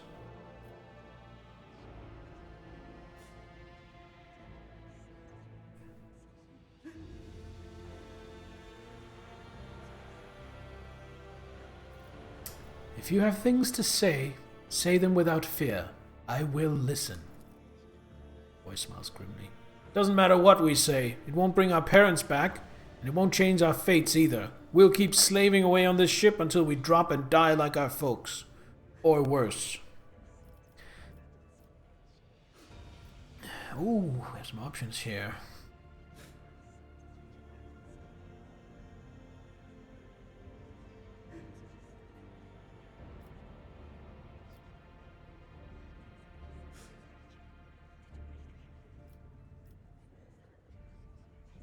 I understand your grief and dismay. Your parents died. It's not an easy thing to go through. But they gave their lives for the truth, for the good of the whole ship, for the Imperium. Do not speak of their honorable fate with anger and disdain. You heard the rogue trader. Her words carry the wisdom of the Imperium. It's hard to say whether or not your words have left an impression on the boy, but he nods slowly. Then he catches himself and gives you an awkward bow. Abelard gives a sign, and servants immediately emerge, carrying packaged treats with von Valancius emblazoned on the wrappers. It appears that the Seneschal came prepared for any contingency. Oh man. Man, Abelard is just such a useful guy to have around, both in and out of combat.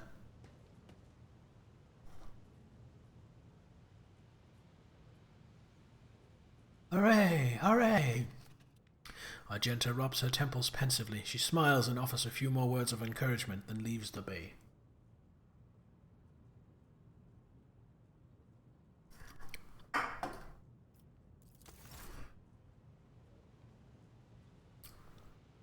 Am I free to walk around? No. We're in a cutscene. He's the type of person everyone would love to have as their butler. Yeah! Or as their seneschal.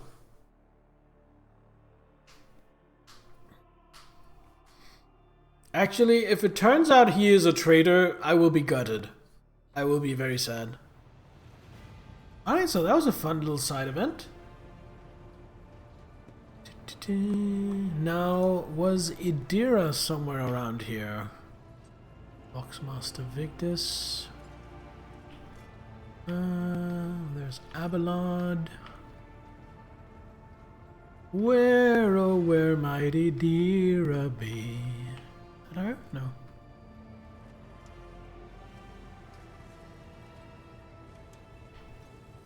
That's me.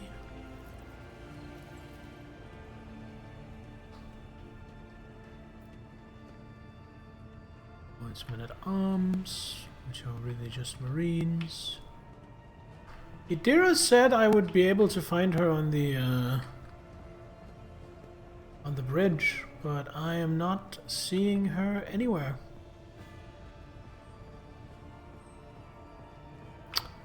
So instead, let's say hello to Voxmaster Vigdis.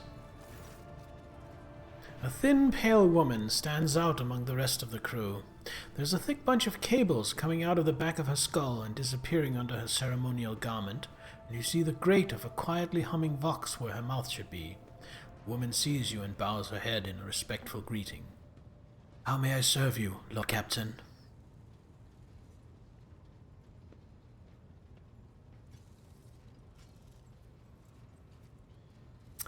What are the Voxmaster's duties? I am the ears and the voice of this void ship.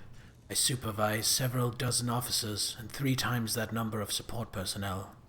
We receive, send, encrypt, and decode all incoming and outgoing messages through the ship's internal and external channels, and we also ensure clean communications and the optimal efficiency of the crew's Voxcasters. If you ever want to know what worries and concerns your crew are harboring, what your subjects are whispering about in local networks after their watches, and what their leaders are clamoring about over shortwave Vox transmissions, just come and see me. I will satisfy your curiosity. Ooh. I guess aboard this ship, Big Brother is listening in at any given time. So, have the Vox spirits brought you anything interesting lately? Forgive me, Lord Captain. I have no information that would be of interest to you at this moment. Fair enough. Your appearance is unique. You are Voidborn, are you not? You are now back. Welcome back, Nittler. Are we winning? So, we finished the prologue. We beat off the heretic incursion, including fighting a chaos spawn. And now we are the new rogue trader. We have assumed the position of Theodora von Valancius because she died, and so did Adelthred, who was supposed to be the heir. So we are now a rogue trader with our very own void ship. Unfortunately, this rebellion fucked up our ship, killed off our navigator, killed off our chief engine seer. So we have arrived in the system we were going to, but we need to get some new personnel and do some fixing up of the ship before we can continue on our journey. Also, we're landlocked. Kinda, we can't warp jump, but we can still navigate around this local system that we're in. So we're confined to this system. Also, there is an interrogator, the right hand of a Lord Inquisitor, that our predecessor had been commissioned to contact in this system and transport to another system. So we also need to find and make contact with him, because we are going to carry out those orders, even though they were our predecessors, because we're not going to go against the wishes of the Inquisition. I'm not that brave. And I think that brings you up to speed.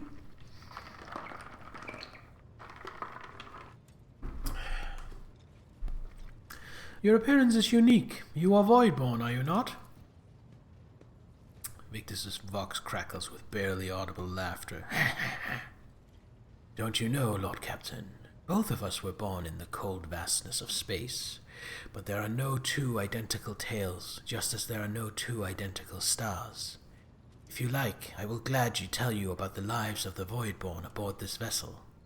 Please do. To us, the groans, creaks, and murmurs of the ship sound the way babbling brooks and singing birds do to world-dwellers. We hear the ship breathe, know what it is feeling and thinking. We are a part of the ship, just like it is a part of us. We perform numerous functions, and there are many officers among our number. Some maintain order and prevent mutiny, others serve as shepherds and support the crew, and some devote themselves to mending the body and spirit of the vessel.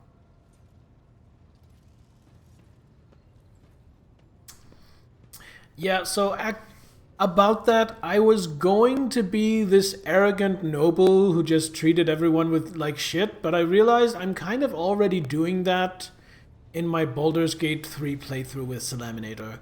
So just so it doesn't get too samey with those two playthroughs running side by side, for this playthrough I have decided to be an iconoclast, which is basically like a heroic good guy. But I'm still an arrogant noble. I'm just an arrogant noble who actually cares about people. Most of the Voidborn are members of large void ship dynasties that bear responsibility for a certain aspect of the ship's life. For 300 years, the main branch of the Ptolemon dynasty has produced the ship's Voxmasters, and most of our subordinates come from the cadet houses of the dynasty. How do you find life on the ship? Life has been quite generous to me, Lord Captain. I am the Voxmaster, and only the best in the dynasty can become one. By virtue of my skills and position, no one has ever denied me anything. Our family claims a spacious section for its domain. I also enjoy long walks through the narrow and dimly lit corridors of the ship, listening to the sounds of her activity, falling asleep, waking up to the chanting of hymns, admiring the stars beyond, of course. And how do the others on the ship treat you? We look, speak, and move differently from the inhabitants of the planetary worlds. Our way of life, traditions, and quirks frighten these people, just like the darkness of the cosmos. Many believe us to be the bringers of ill fortune, and alas, it is the Voidborn who get blamed for terrible warp phenomena during longer voyages. Several years ago, an unfortunate warp jump caused all the food on board to spoil. 15 days later, a hungry and furious crew nearly massacred everyone on the lower decks, blaming us for the misfortune and hoping to restock the larders with our flesh. I would have been killed during the mutiny had Idira Tlass not shown up in the right place at the right time. She came to my rescue, and the scoundrels' fear of her was even greater than their fear of the Voidborn. Seems like you're close friends with Idira. Webs of tiny wrinkles appear at the corner of Vigdis's eyes, the only hint that the Voxmaster is smiling. The Voidborn seldom make friends, especially among the captain's entourage. But you see, many consider Idira to be different. I am different too. We have spent plenty of time in each other's company, discussing regicide over a glass of Amasek. Now, that sounds bad. They're discussing regicide. If you know what that word means, you're like, oh, are they planning to kill the Lord Captain? No. Regicide is basically the 40k universe's equivalent of chess. It is a popular, somewhat intellectual board game. Not actual regicide. And let me just mouse over here and confirm that. A human tabletop game played across the Imperium of Man, similar to the ancient Terran game of chess. So, when she says they were discussing regicide, it is not at all as sinister as it might seem at first glance. And Amasek is just brandy. Except Idira changed after one incident, and we started to drift apart. The death of Lord Captain Theodora made her withdraw even more. I do not know if Idira considers me her friend now, but we used to be very, very close. It is good that I can still look after her, in my own way. Perception test succeeded.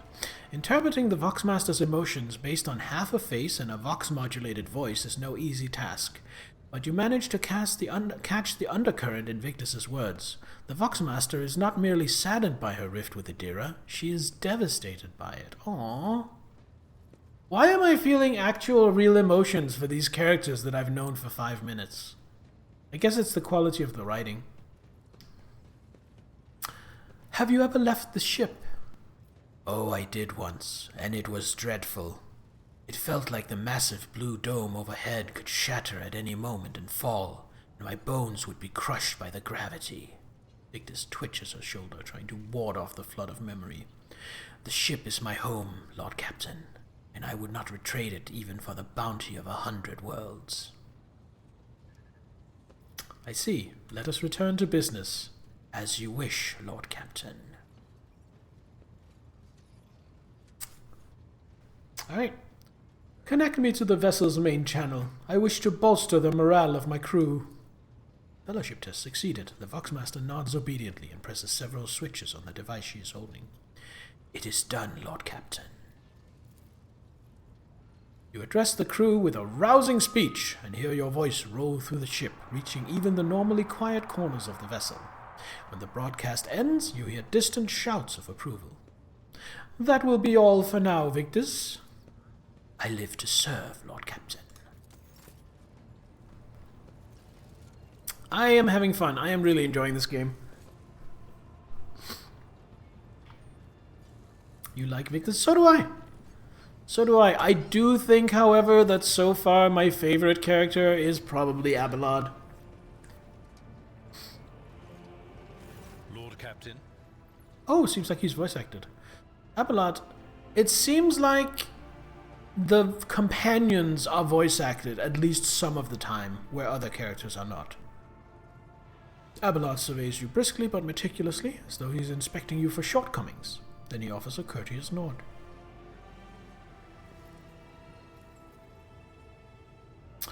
I'd like to know more about my seneschal. As you wish, Lord Captain. What would you like to know? Actually, you know what? Before we get into this conversation, I don't want to get into this and then get interrupted by ads. So what we're going to do is we're going to run the ads a couple of minutes early. I'm going to go pee, maybe grab another snack, and then we will be right back. So don't go anywhere.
Alright, I am back.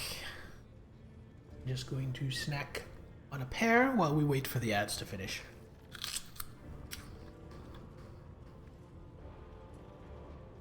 I'm trying to eat more fruit and veg in my day-to-day life.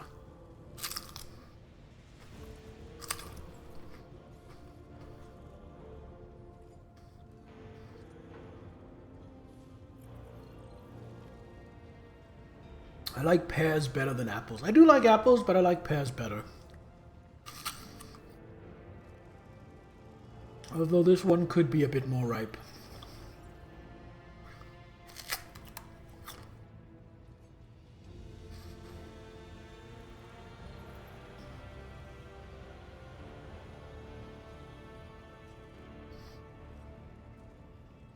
You like crunchy pears? See, I like mushy pears. Anyway, I just realized I'm out of Monster. I forgot to grab one. I'm just going to quickly go grab one.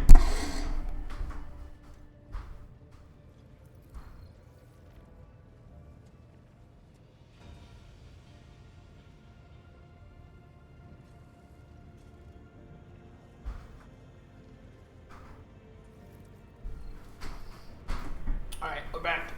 There we go. Sweet and crunchy. See, I like them sweet and mushy. I like that when I bite into them, they're a little soft and the juices just go sploosh everywhere.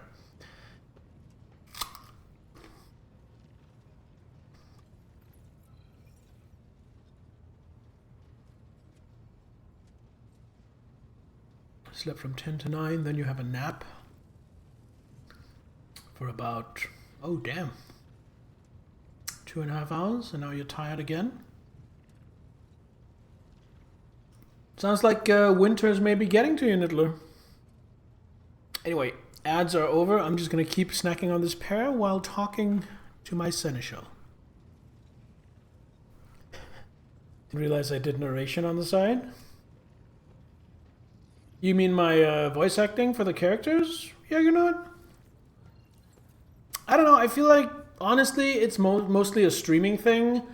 I just feel like if I sit here in silence for a game that has a lot of reading, I just sit here silently and read page after page. That will be so boring for you to watch. So I'm mostly doing it for your sake. Although it is also fun. Anyway, do you have a family? Of course. I misclicked. As you wish. Do you have a family? I am a widower. I am a father of 4, and if my information is not outdated, a grandfather of 11. My family lives on Dargonus. None of my children express any eagerness or aptitude for serving aboard ship, and I would hardly have insisted that they follow in my footsteps.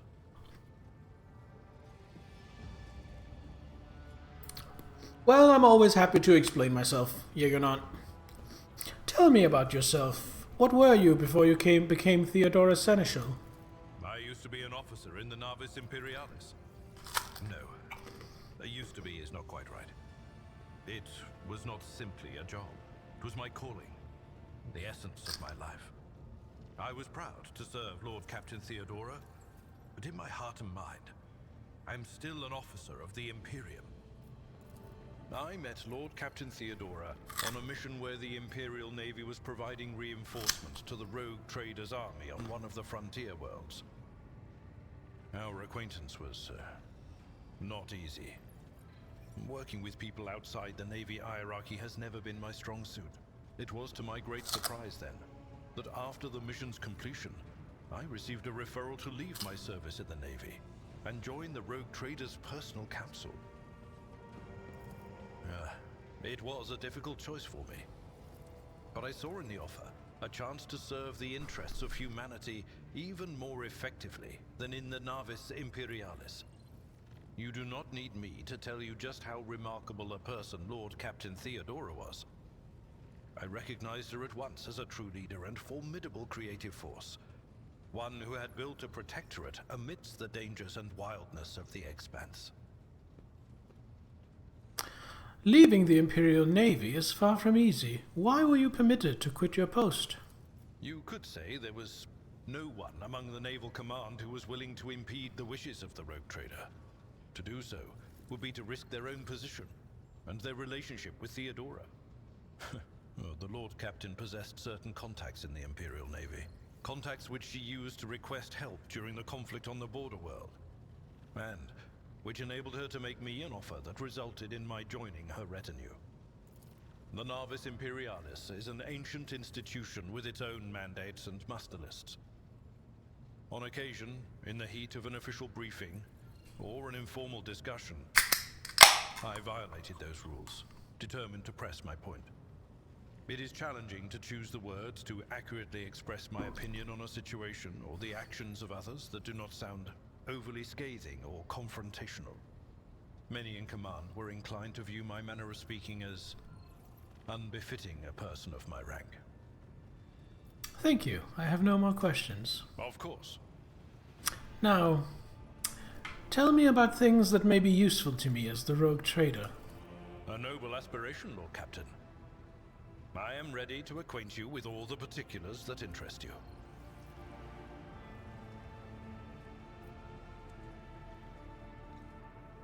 Outline the situation in the Coroner's Expanse for me. What do I need to know about and keep in mind? This is a topic for an official briefing, not a casual conversation. But I will try to answer succinctly. And if you permit, in my own words, the Coronis Expanse is considerably removed from the heart of the Imperium. This means that local warp routes become useless within months. Established pathways are regularly subject to attacks from all kinds of rabble. And in the only major port, the Imperium's frigates find themselves moored alongside pirate vessels. Until recently, the Coronis Expanse could hardly have been called a region of the Imperium. The situation has changed with the arrival of the Lord Inquisitor, but not by much. This place operates under its own rules, you see. More radical, so to speak. But ones that allow for a non-standard approach where there is a promise of victory. The Coronis Expanse is considered rogue trader territory for a reason. Only rogue traders have sufficient military might, audacity, and the rights granted them by the warrant to survive the leap into the unexplored part of the Expanse, and in the event of a successful outcome, to hold on to whatever they manage to capture on the frontier. Very well. Who are the main players I need to be aware of in the Coronis Expanse? In the first instance, you should treat official representatives of the Imperium with respect. The Expanse may be on the fringes, but it still numbers among the territories of the Golden Throne. The arrival of the Lord Inquisitor has turned the Coronis Expanse into a less wild and uncontrolled region, to the regret of some individuals who had grown inured to the local lawlessness.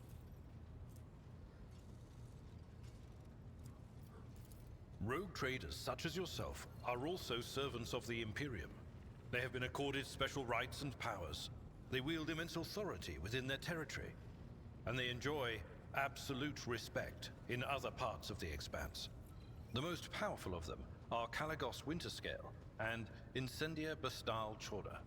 Tread carefully when dealing with either of them.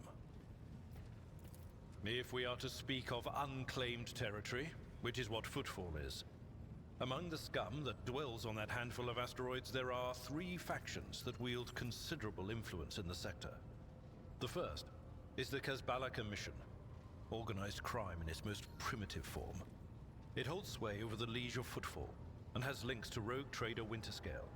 The second faction is an offshoot of our shining ecclesiarchy, followers of St. Drusus. They are actively building their forces and hold influence over rogue trader Chorda. And finally, the third faction, the Explorators, a wing of the Adeptus Mechanicus. They are willing to die and kill for the secrets of the ancient technological heresies that are hidden among the stars of the Coronis Expanse. God, this is also interesting.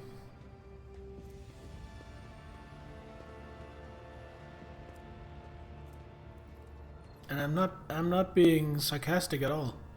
I am into this shit.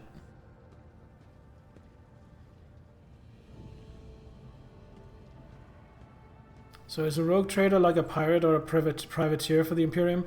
Privateer is kind of close. They are basically given a unique authority called the Warrant of Trade, which allows them to basically go into uncharted regions of space and act on behalf of the Imperium.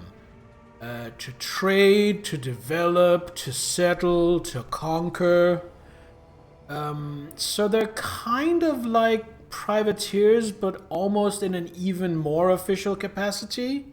It's not so much about targeting the vessels of the enemies of the Imperium as it is developing relationships and finding and exploiting planets. And these warrants of trade were handed out thousands of years ago. So they are passed down hereditarily, and with the freedoms afforded by the Warrant of Trade, for example, a rogue trader is allowed to deal with aliens, which a normal Imperial citizen, if you deal with aliens, that's probably execution worthy. But a rogue trader, by right of the Warrant of Trade, is allowed to do so as long as they can argue that they are doing so in the best interest of the Imperium. It allows them an incredible amount of leeway and an incredible amount of authority, which means because these warrants were handed out thousands of years ago, and passed down, it means that these rogue trader dynasties have become immensely powerful and immensely valuable. It was mentioned earlier in this game, the rogue trader dynasty that I have just inherited controls several planets. Like, I own actual planets, is how powerful a rogue trader is. So, like, privateer, noble, frontier, developer, kind of all jumbled into one. It's really quite interesting. So the Drusians, legendary hero of the Angevin Crusade who founded the Calixis sector. Ah! And the Adeptus Mechanicus. Alright. Conrad, our previous Master of Whispers. What can you tell me about his betrayal, and what do you think he'll do next? You know, Lord Captain, I am no admirer of fine art. But when we next find ourselves in a civilized port, with time to spare, I will promptly find an artist and commission a portrait of the individual to whom you refer, with a hole between the eyes. Conrad Voigtveer. That he committed his treachery and escaped with his life was an unforgivable oversight. More like a wandering barony? That's a good way to explain it, yes, a wandering barony. Or I guess more of a march than a barony, since it's on the frontier, but that's really just being technical. We both served Lord Captain Theodora for many years, and we never saw eye to eye. He was brash. He was never afraid of assuming responsibility, and he willingly took on difficult tasks. I am loath to admit it, but the von Valancius Protectorate continues to reap the fruits of his labors to this day. His service always garnered my respect.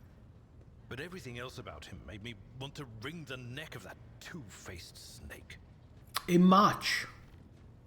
So a march is a feudal region similar to a barony, except it is on the borderlands of the realm it is a part of. And therefore it is considered more contentious, more dangerous, and a marquis is generally afforded more influence than if he were a baron, or sometimes even a count. Spelling, same as you would spell the walking, just march, M-A-R-C-H.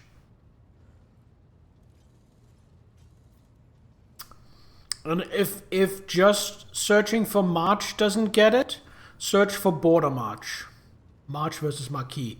Yeah, a marquis is the ruler of a march, the same way a baron is the ruler of a barony. If you are taking comfort in the thought that we will hear no more of Conrad, prepare to be disappointed. You thwarted his plans, his meticulously plotted and nurtured treachery. He is sure to attempt to strike at you, and he will use his contacts and knowledge of the Protectorate to do so. The only question, Lord Captain, is whether you will be able to anticipate his next steps. That is all for now. As you wish, Lord Captain. I will take my leave. Until next time, Seneschal. Lord Captain. Well, I'm happy to share some knowledge.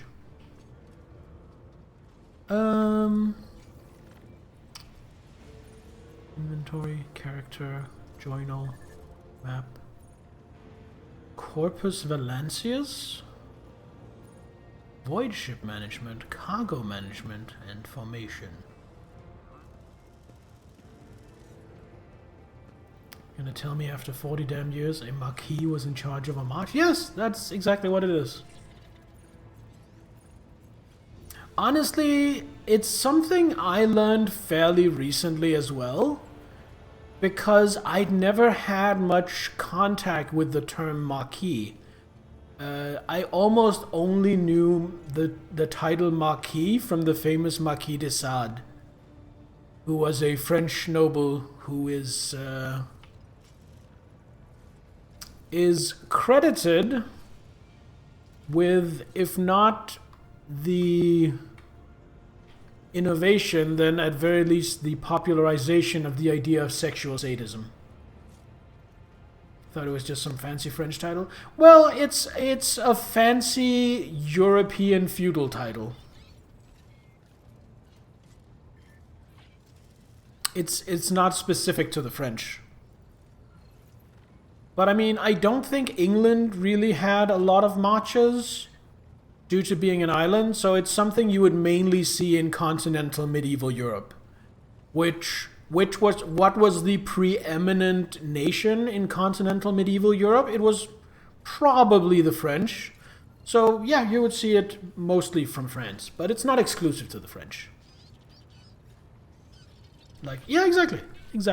Let's have a look at the mappy map.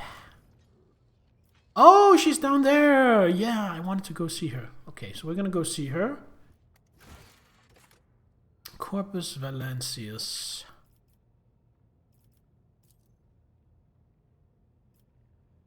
Oh, this is just like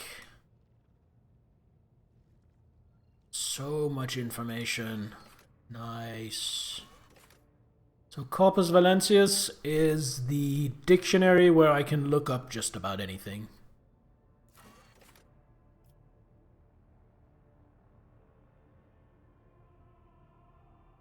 Enunciation also sounded French. Yeah, I agree. Hidden Grimoire, Mechanical Dictionary. Ah, that's very helpful. Alright. Have a look at Void Ship Management. I am assuming this will get tutorialized at me at some point. We have 100 scrap. I'm not going to spend any of it just yet.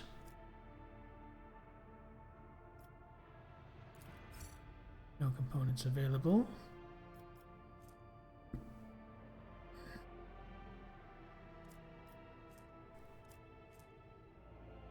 Some torpedo tubes, missile macro cannons. We have a maintenance deck. We have white steel plating. Development. Oh my god. Oh dear. Oh shit. There is some depth we haven't delved into just yet. Oh, we can assign people for various posts. Oh, nice. What's that 30? Persuasion skill. Oh. Skill does this go by?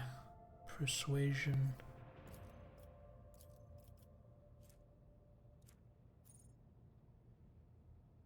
She doesn't have 60 persuasion.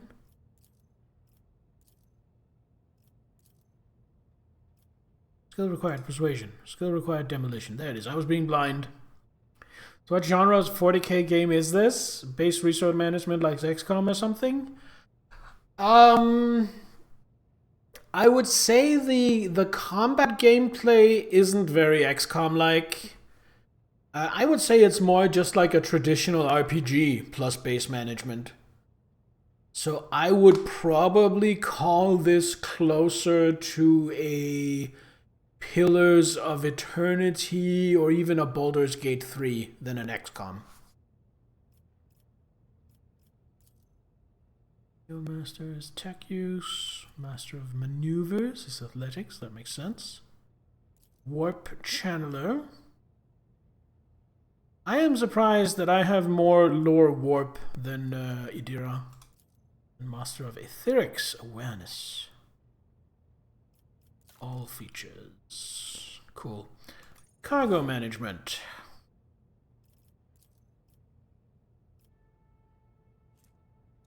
Cargo list.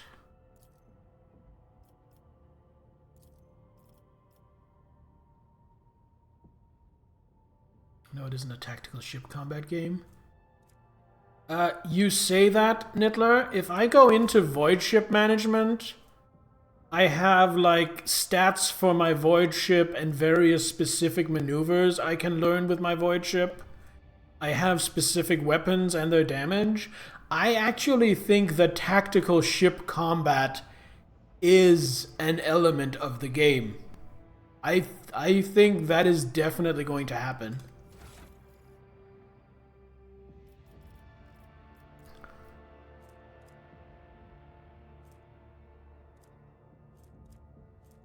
Have some Promethium. Some food. Provisions. Cargoes for storing loot that is not valuable enough for a mighty rogue trader.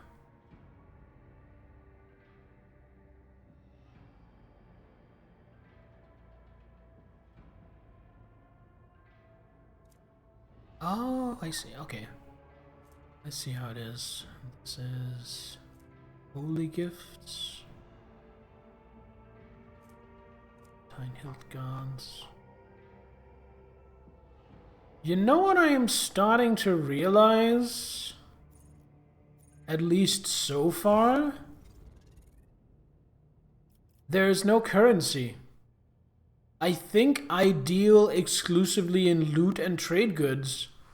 Because nowhere is it telling me, oh, you have this and this much throne geld. I think money, but probably because of how ridiculously wealthy a rogue trader is, I think actual cash money is just like beneath me. Only really exposure has been Dawn of War, Space Marine 1, and Mechanicus, and Inquisitor. I have played most of those. Deal in power and influence. Yeah, exactly. I kind of bounced off Inquisitor Martyr. I'll get the hydrate in just a moment when I'm done speaking.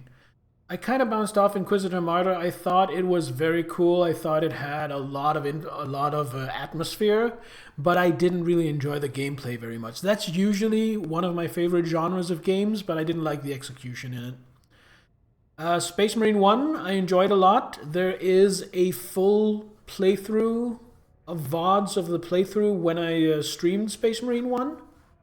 That is available on my YouTube. I've played a little bit of Dawn of War 1. I think it's very cool. Real-time strategy isn't really my genre. I suck at it. I find it very hard.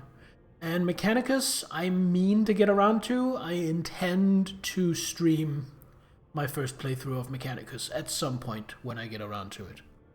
Anyway, Nittler, thank you for the hydrate. Cheers!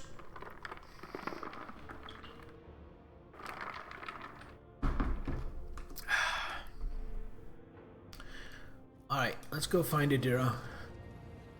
Probably like Dawn of War 2. It's squad strategy instead of base building. Maybe.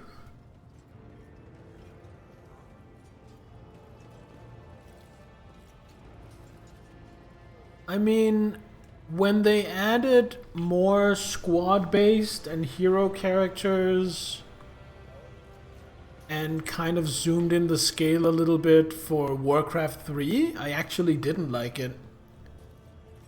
I like Warcraft 1 and 2 more than 3, so maybe I'll like Dawn of War 2, maybe not. Hello, Idira. The tall, middle-aged woman stares straight ahead, her eyes vacant as she rubs the implant at her temple. Her collar is undone, and one of the clasps is on the verge of falling off. Sensing your presence, Idira turns her head towards you and offers you a crooked smile, even as her eyes look right through you.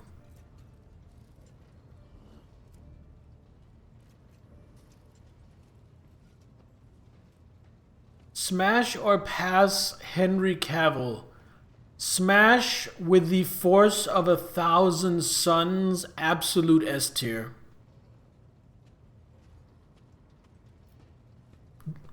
Actually, double S tier, SS tier.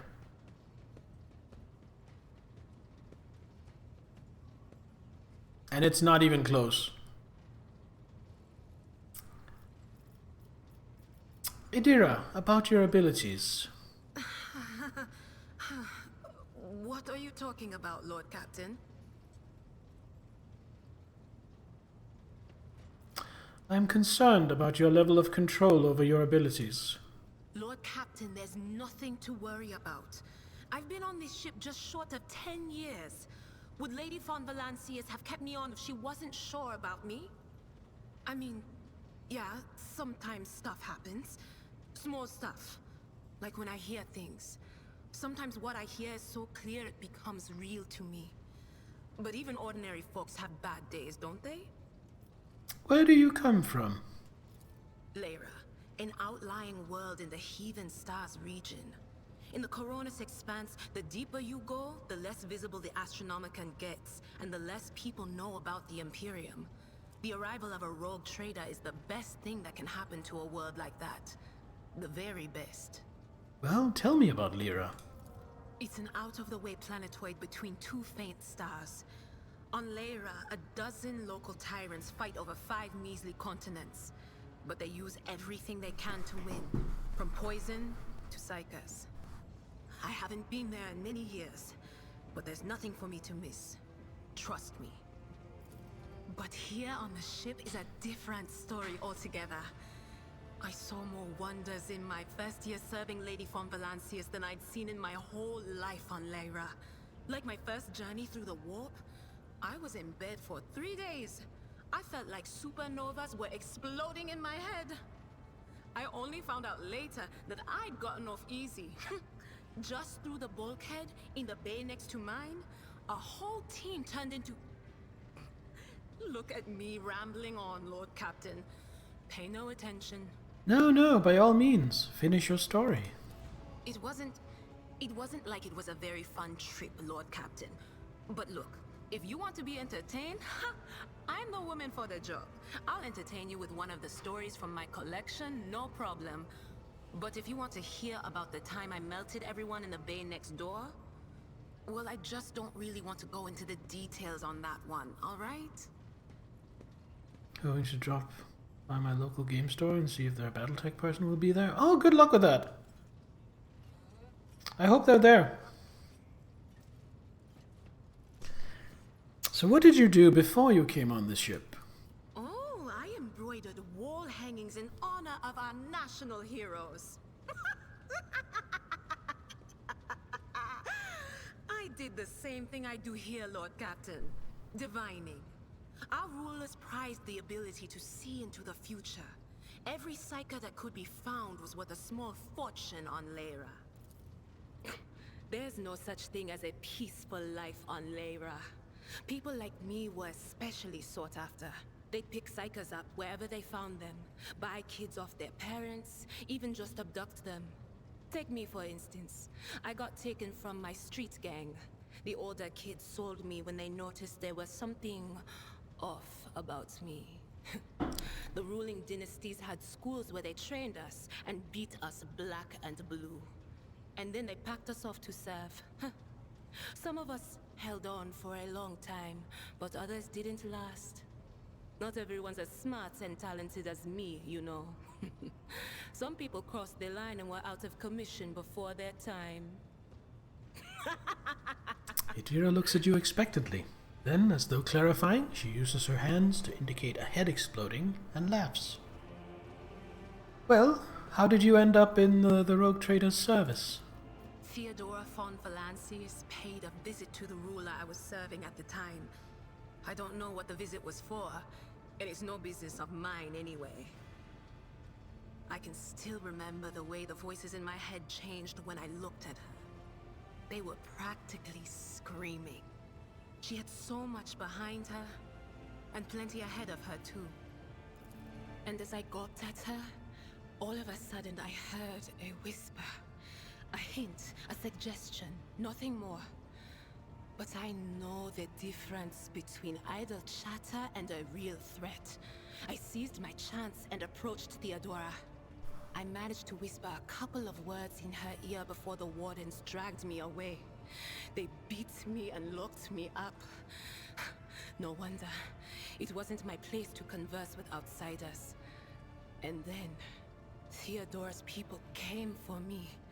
They broke down. I love that all these people have like real human emotion and backstories and stuff that this is really good. Go back to my old life.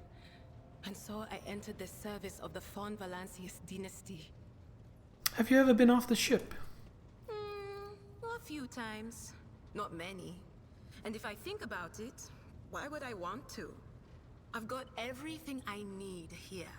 All the whispers I hear are familiar ones. They almost feel like family. And if I want to hear about the nightmares off the ship, I can. After some Amisec. But don't go getting the wrong idea. If I have to, I'll follow you to the edge of the I have a galaxy. 3D printer. Printer not good. Need to reorient to print for better stability. You fucked up the supports a bit. I mean, that's why you're doing a test print. Sounds like it's a promising start.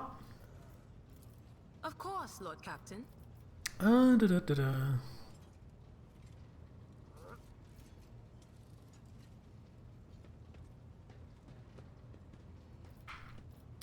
Did you know Theodora von Valancius well? None of the officers knew the Lord Captain well. Not even Abelard, and she was always closer to him than anyone else. She told me from the off if I ever listened to anything in the warp about her without her permission, I'd be going out through the airlock. I'm not an idiot, so I never stuck my nose where it didn't belong. Only when I was asked. Oh, yeah, you're not. I thought you were talking about that dropship dice tower you were working on. It's hard to wrap my head around the fact that she's gone. Lady von Valancius gave me everything I have. She opened the stars to me and the paths between them. I still think I can hear her voice. What's it like being a psyker? Lord Captain, forgive me, but it would be like talking to a person born blind about colors. I could spend hours explaining, but it wouldn't make any sense to you. No, that's fair. Every psyker feels their connection with the warp in their own way. One person might see spots and shadows out of the corner of their eye. Another feels fingers running down their spine. As for me, I've got a door in my head. One that's open just a crack. There's no way to close it, no matter how hard I try. I've just had to get used to the whispers from the other side. When I need to use it for work, I listen in more closely. But I usually just try not to notice it. How do you live with this whispering in your head? Training, habit, and a little amasec and a couple other things you can get on the lower decks. If you put all those together, it makes things bearable. Sometimes I even wonder if I'm imagining half the voices I hear. You know, when life on board gets a little boring. Better than listening to the living, anyhow. And this door in your head, what would happen if it burst open? Well, if the door opens, that means somebody's planning to come in, right? But screw them. They're not coming through. Trust me. I know how to keep my valuable head locked up tight. And you're not afraid of losing control? Only losers who are afraid of their own gift lose control. Or idiots who never figure out what they are before it's too late. Or little kids who want to play around with their shiny new toy. If you don't know the limits of your abilities, or you're always bouncing around in your own head, that's a recipe for disaster. So, can you see my future? All right. That's what I'm here for, after all. So, I'm just going to lean on that door in my head a little more, prick up my ears, and listen to what the warp's got to say about you. If you'll allow it, I can listen right now. You have my permission. All right. Let's hear what they're whispering about you. Idira laughs, rubs her hands together, and suddenly freezes with a vacant smile on her face, her head slightly tilted. You feel goosebumps appear on your skin, and your collar begins to waver ever so slightly, as if moved by a breeze from a half-open door. Seek not on firm ground, but in a golden hall suspended in the void. There waits a child without kin, but with a name blind to truth. She draws the brush across the canvas and does not notice that her palette is full not of paint, but of blood. And with each smear, this well does not deplete, but fills and fills up to the brim. One thing is clear. When this vessel overflows, none will remain unstained. Interesting. Among the blind men and false prophets, a red-robed sage seeks the answer to a question. He does not know that it is not the answer he must seek, but the question that will draw everything into focus. Will you help him, Rogue Trader? But mark that sometimes ignorance is sweeter than oblivion. This is intriguing. A chained hound chases after glimmers of the aurora, but sparks in the scent of oil confound his nose. A chain trails after him. What will happen if you pick it up? Will you become his mistress, or merely another beast in the pack of his true lord?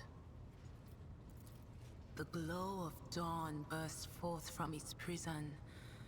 Dungeon walls cannot contain the dark essence wallowing in the dust.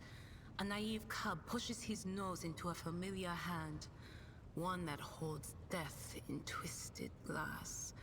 Cherish it or cast it off as a burden. The sword of change has already been raised. What is one more life to it? I'm sorry, Lord Captain. The voices are going wild.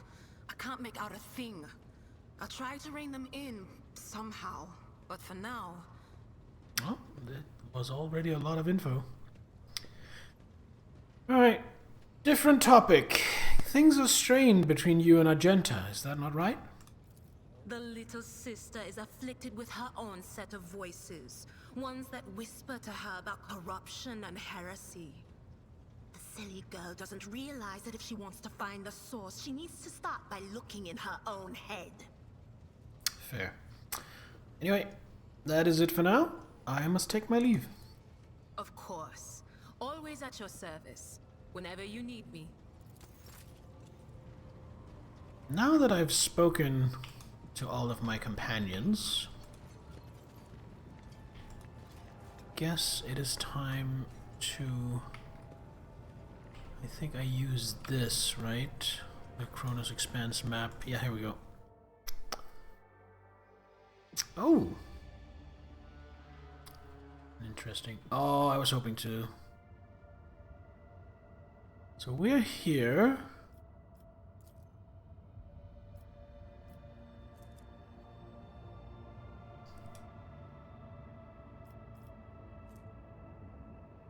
Rykard Minoris. Rykard Majoris. Urak 5. Identified void ship.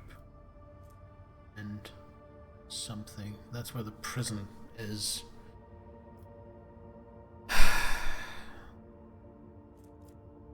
We have 130 hull structure. I can feel like a little bit of decision paralysis coming on. I'm like, whoa, this is a lot. I have a lot of options. I think I'm going to be straightforward though and just head for Rykard Minoris, the planet.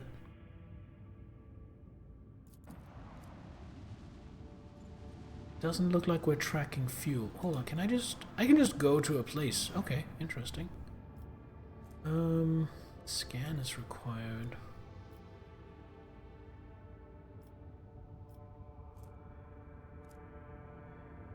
Oh, let's go here first. I want to fully explore the system, of course, but let's go here first.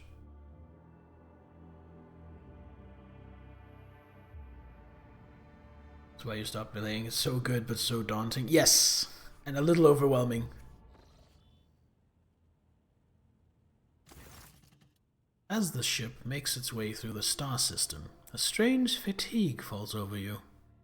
Your eyelids grow heavy, and the quill you've been using to draw up yet another order falls from your hand. You raise your head with a start. Someone else is here in your study. You stand up and stare at the dozens upon dozens of corpses surrounding you.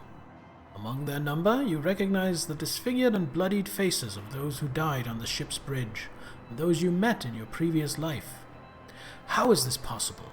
Where are the enforcers posted to stand guard? It matters not. You are not alone against...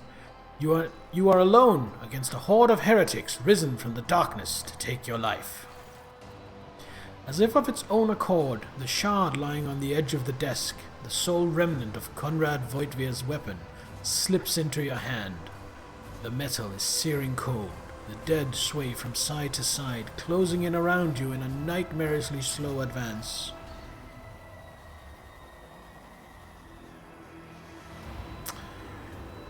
Kneel before the rogue trader. Your lives belong to me. All you hear in response is unintelligible voices, whispers, moans, and derisive laughter. Oh, so it's kind of like the voices I hear in real life. Anger ignites your chest when you clutch the shard, which ravenously bites into your palm with its sharp edge. This seems like a really, really bad idea.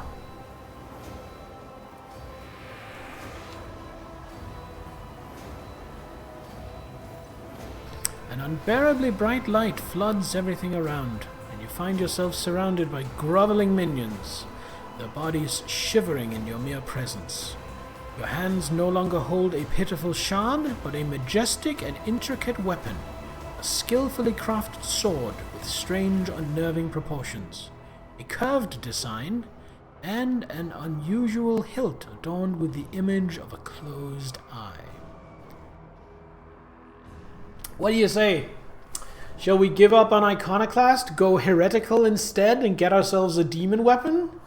Because it feels like at least something is trying to push me towards that. The eye opens wide, revealing a gaze so ancient and dark that it steals your breath away.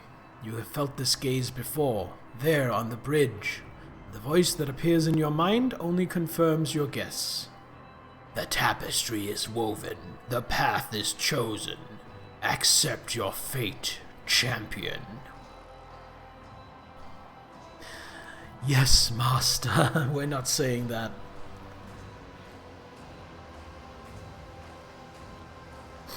How corruptible are we? It's between 2 and 3. I think we're gonna go 2. We're gonna go 2. I am the sword's master, not its servant. Remember that. You feel the sword's immense weight pulling you down. You resist its will for a moment longer before collapsing to the ground to the sound of odious laughter. The strain is such that you fear your back could break at any moment. Oh no. Oh no. Vogue, the first dawn is hereby woven into the tapestry of your fate. Seek the second dawn in the hands of she who rises above its future dominion. The former aspirant fell, and thus the new one will become the chosen of the Weaver of Destinies. Make mortals serve you as their god, and become the vessel of the Edge.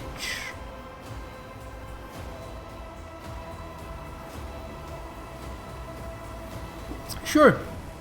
What could possibly go wrong? You awaken from the vision, kneeling next to your desk, clothes drenched in sweat and with a sour taste on your tongue. Your head is ringing, and you struggle to recall those faces and the image of the sword in your hand. Only the deep cut on your palm and the bloodied shard lying on the floor remind you of what just transpired.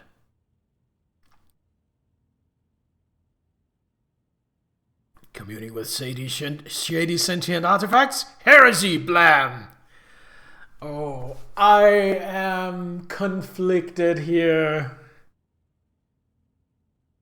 Should I pick up the shard or get rid of the shard?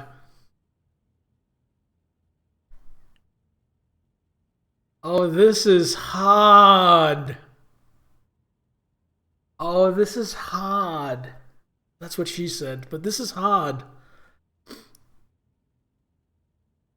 Like, from a storytelling point of view, I think it would be more interesting for me to be at least tempted. I mean, I feel like the objectively correct, sensible thing is to get rid of the shard, but I feel like my story gets more interesting if I don't. Now, these are heretical and dogmatic choices.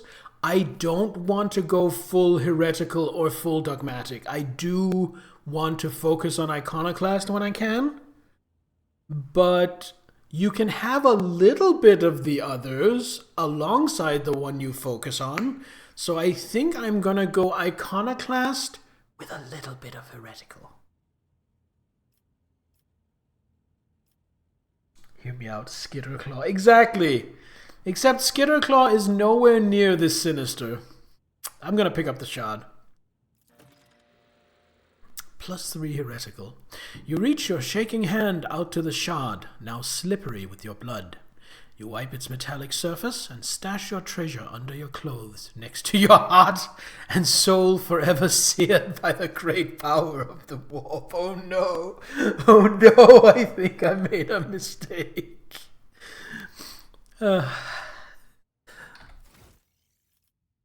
So I am 17%, 17 points iconoclast, 3 points heretical. How much do I need to reign a follower? I need 15. So when I get to 15, I become a follower.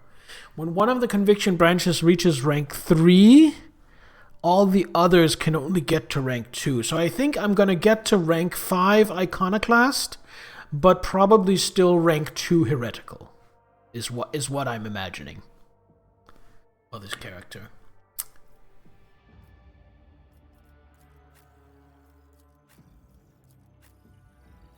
What are the others more? Let's see. He is a better iconoclast than me, and he is also a little dogmatic. She is heretical, and she is, of course, dogmatic as fuck. Yes. Okay, that makes sense. We have ads coming in 12 minutes. However... Link your account. I kinda have to pee. Weren't you meeting up with an Inquisitor?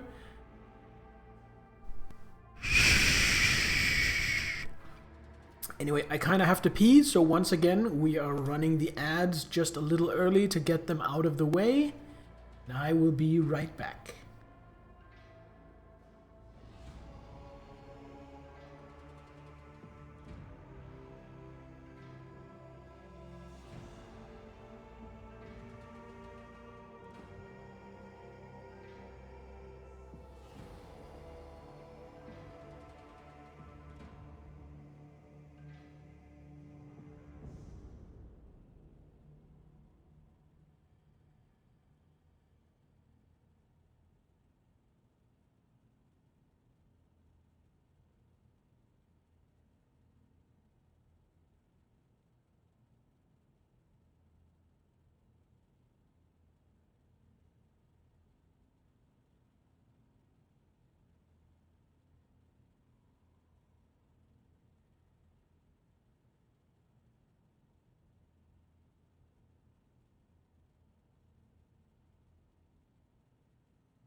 Alright, I am back.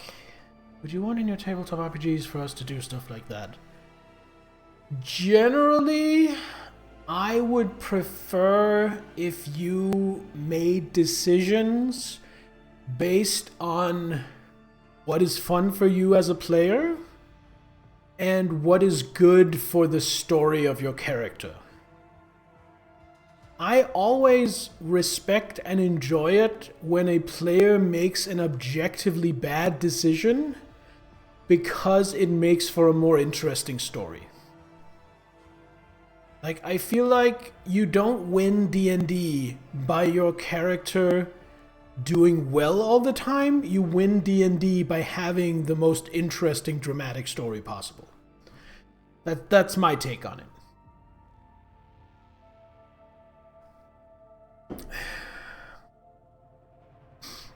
Anyway, link your account. Is this like...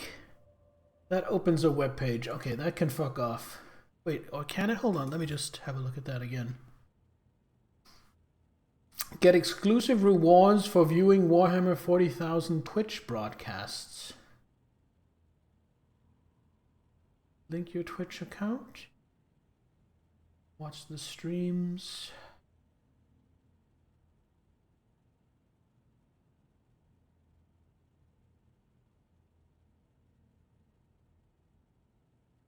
Right, I have now linked my Owlcat account with my Twitch account, which means now you guys should be able to get drops for this game from watching my stream.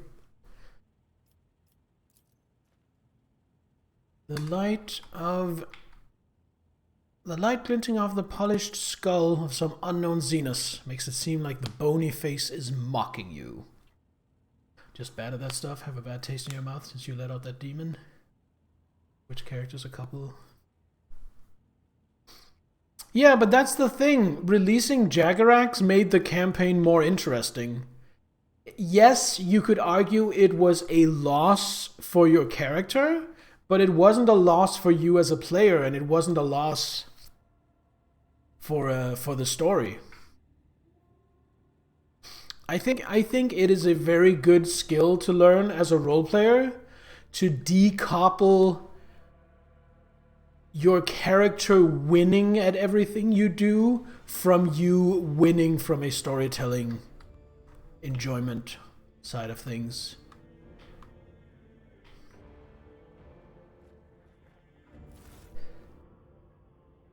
Do I want to put away any of this? No, I feel like this is nice to have as backup. A multi-key, a couple of spare swords. Do I have any chain swords? No, I don't. Do I want an axe? No, the axe seems just... Oh, it does bleeding though. I have an axe and one of these swords. Well, how do I split?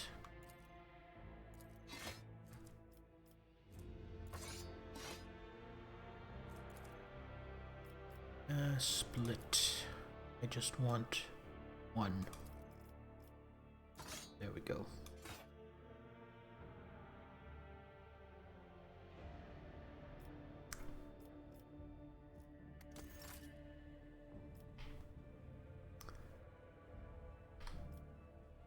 Lord Captain's Data Chronicle. Lord Von Valencia's Ancestry Records. Thickening of the Cronus. Seems too quiet for its bulky size. Let's see what we can see here. Oh, Shrine of Remembrance. Okay, so this I think is Kickstarter backers.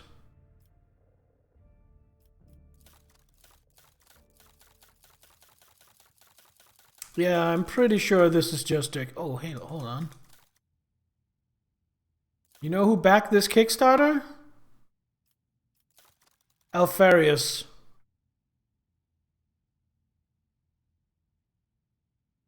12 separate Alfariuses, as well as 2 Alfarius Omegon, backed the Kickstarter for this game.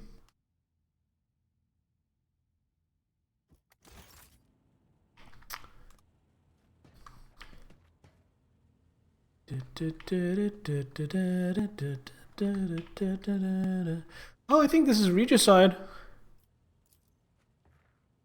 Positions of the pieces on the board suggest this game was Regicide was interrupted. The winner was never determined. Here. Glinting of the displayed weapons is mesmerizing. You've never seen many of these articles before. Oh my god, is that a Thunderhammer? What a prize. Oh, the orb! I can ponder the orb! Everybody, if you want to join me in pondering the orb, use the command !orb. So let's see what I get. This fine sculpture made from a strange metal seems to absorb any rays of light that fall upon it.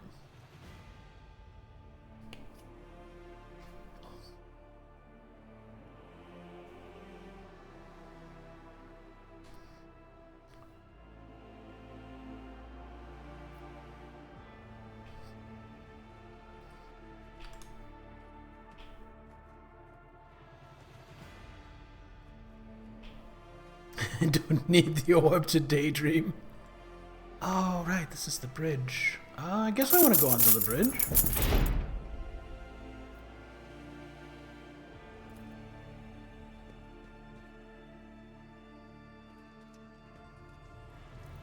Lord Captain! Greetings, Lord Captain! Greetings, Lord Captain!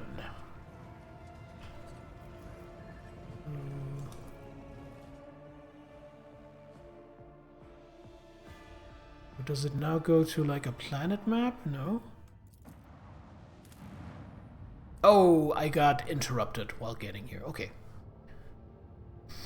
2 gold is a nice payout for solo. I mean, considering you got it for free, you just walked into an abandoned dungeon with no danger.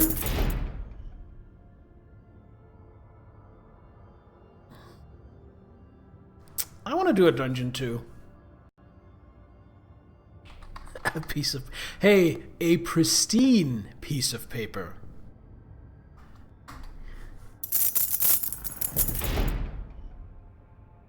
See? That's how you do it. I found a gem. A tourmaline. Estimera rating and tithe grade. I want to see what those are before I do anything.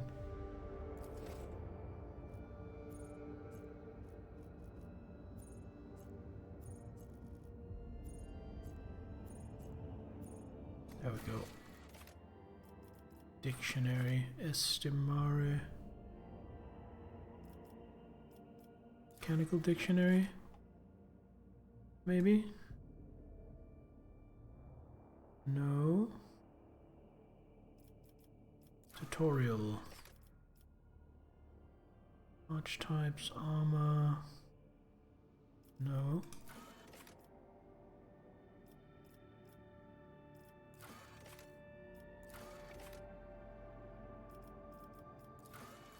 I thought it was in here. I thought I saw it. Oh well, I guess it'll get tutorialized to me at some point.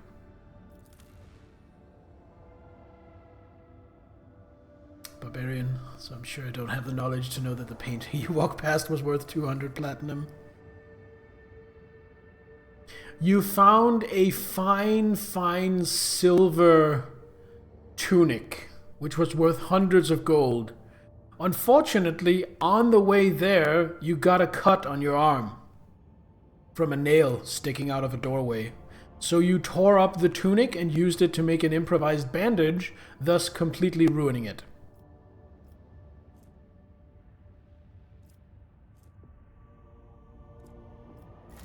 Alright, scan this.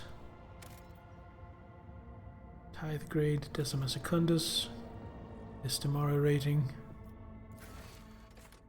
Oh, now we have Wells of the Expanse. Active quests, active rumors. Oh, this is fascinating.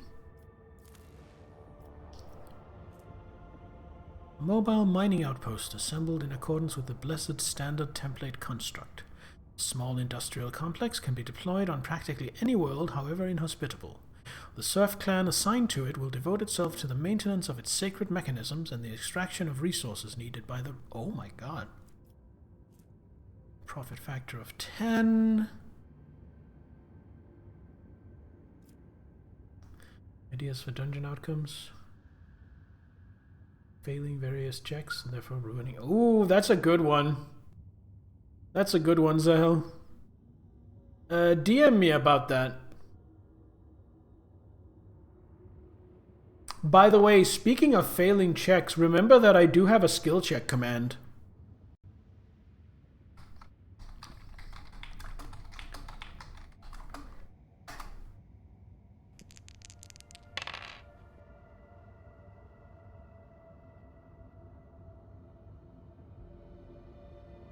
I think I rolled a 1. DM or mod channel, either's fine. Either's fine. So there's a starport. I guess we just visit the starport. Choose party members. Guess we just go with the full party as we have them.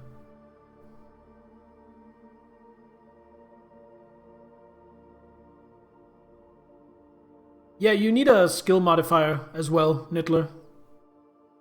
Like just a number or a negative number after the skill.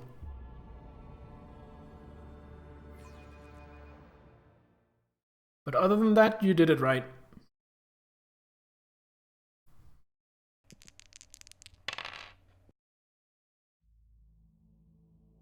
Made a corruption check with a -3 modifier and came up at 12.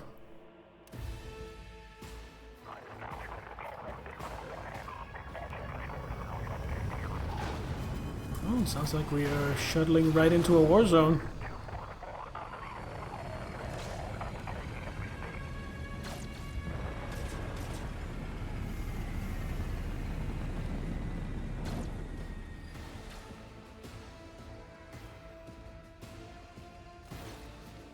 The starport greets you with a din of ordnance, and the smell of explosives tickles your nostrils. It's difficult to tell through the smoke who is firing at whom. Sergeant Malga. Among the cracked rockcrete and bent plasteel, you notice a man in warden's uniform. He stares at the gleaming gold of your shuttle in surprise. Did the governor send his personal guards? No matter. What are you standing there for, meat? Are you waiting for the rebels to blast your bucket again for good measure? The skies over the capital are blocked by enemy fire. All aerial traffic has been halted. What pest gave you clearance to deploy?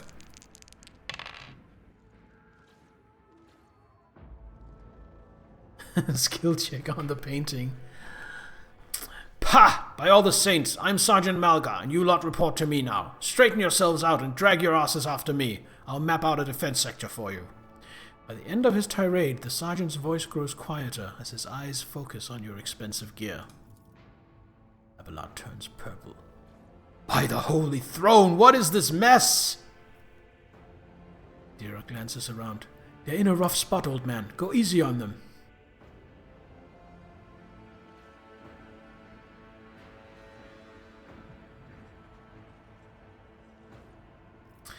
I am the rogue trader von Valancius. Give me a status report this instant. The mixture of awe and terror, he snaps to attention, raises his freshly cut chin like an exemplary soldier and barks. My mistake, ma'am! At once! The starport is under the control of the governor's wardens. Perimeter command is Sergeant... A frag explosion cuts off the rest of the sergeant's words. Shrapnel flies everywhere with a piercing screech. One of the soldiers falls to the ground, clutching the remains of his forearm that is now adorned in crimson tatters. Blood is pouring out of the stump, and the soldier's agony is short-lived. The sergeant curses and hastily says an army prayer for the dead. With a rasping cough, the sergeant turns to you. Pardon me, ma'am. Sergeant Lasse... Lasse? So this might be a strange and exotic-sounding name to an American? Lasse? Lassie? Lasse? But that is just a completely mundane, normal Danish name. I have been in school with guys named Lasse. And that's how you pronounce it in Danish. Lasse. Lasse Malga. My unit is holding the starport on the governor's orders. How may I serve? What is going on here? Unrest, ma'am. Armed rebellions in both the capital and the provinces. First the lower levels sparked, then it all went up in the spires. They hit the Vox hubs, the arsenal, the mag train stations. Best friend in school had an older brother. Right, it's a very common name. My unit was here when it all went to the Groxes. The tech priest linked to satellites reported sightings of strange void ships in the system. They were orbiting the star until one of them set course for landing on Reichert Majoris. Majoris? That's the other planet. The governor took precautionary measures in order to increase security at key facilities. Everyone knows that whenever something's not right, you better double the warden details. The alarm was raised and we were sent to report to the starport. The only reason we were able to hold it. There's fighting in the capital, but we're holding strong, giving no quarter to the rebels. The Emperor protects. The sergeant's voice is brimming with daring confidence. Oh, see, here's the thing you were talking about, the Laminator. So they are holding strong as a result of my decision to come here as soon as I could. So if I had gone somewhere else before, then the situation here would have progressed and maybe they would be harder pressed here. Because I dawdle around somewhere else. So that's just a confirmation of what you were talking about.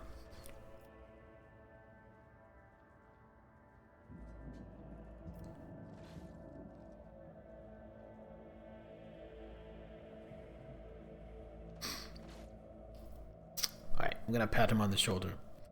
You're doing fine work, Malga, and so are your troops. It's people like you that hold the Imperium together. Maybe run into rebels? Yeah, maybe.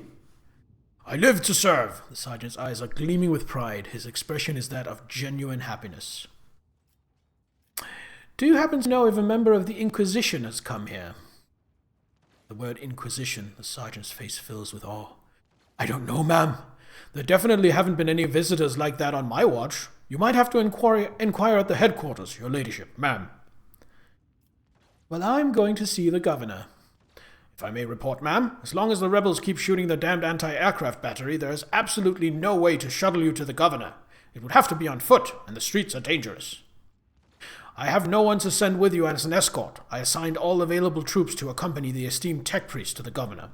I will voxcast orders out to them to wait for you, and I'll inform headquarters. They better send out a convoy to meet you halfway. Meanwhile, we will follow the governor's orders and hold the line here. Adira frowns as her gaze grows distant, as if she is looking through the sergeant. You're a good soldier, but you've got a lot of blood on your hands, both yours and others. You know the same hand that salutes now might falter in darkness. Rank and epaulettes won't save you from the bitterness. I feel like, okay, so this will resonate with some of you and mean nothing to the rest of you. I feel like having Adira in my party is like playing Malkavian in Vampire the Masquerade Bloodlines. In both cases, you get a lot of information that you wouldn't otherwise, that on your first playthrough just seems like incoherent babble. But if you actually know the plot, if you actually know what's going to happen, then all this incoherent babble is actually foreshadowing, and some of it isn't even very subtle, if you know what it's referring to. I feel like it's the same with Adira, or Idira. Pardon me, my lady, but I can't get my head around these fancy words you're saying. I've seen plenty of blood, but trust me, I'll fight till my last drop.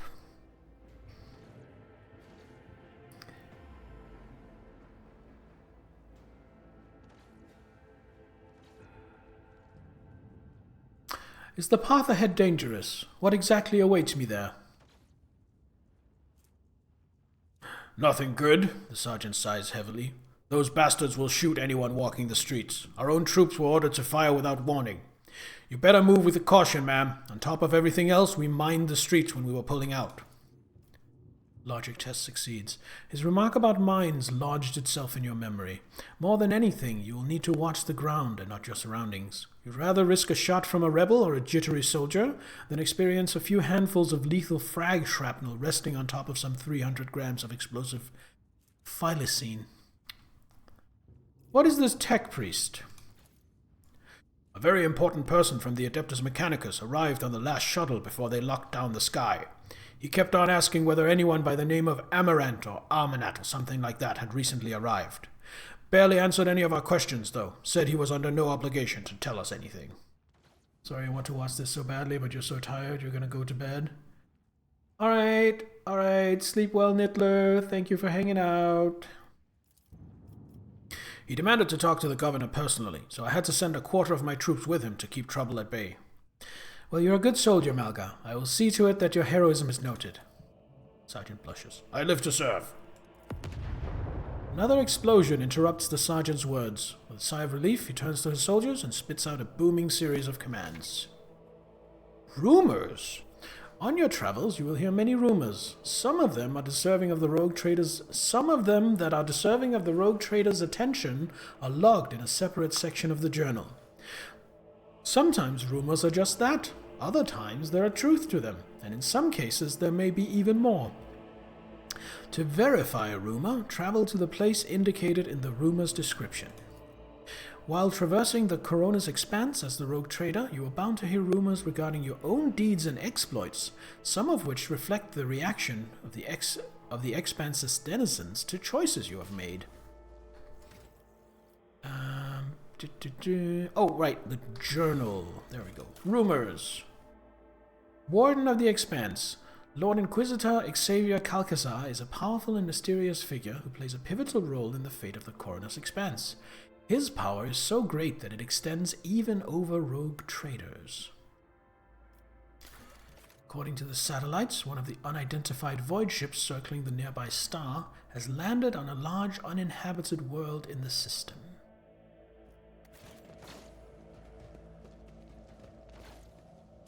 Let's see if there's anything. Victory awaits. Oh. I keep right-clicking to turn the camera because I do that in like a zillion other games. Unfortunately, in this game, it's middle mouse. Let's head over here. That's just nothing. Oh, or is it? I have found loot. What do we got? Supercharged plasma accumulator, Magnus class rechargeable battery, and shipment of glow sticks. For those that don't know, glow sticks is literally just 40k's version of cigarettes.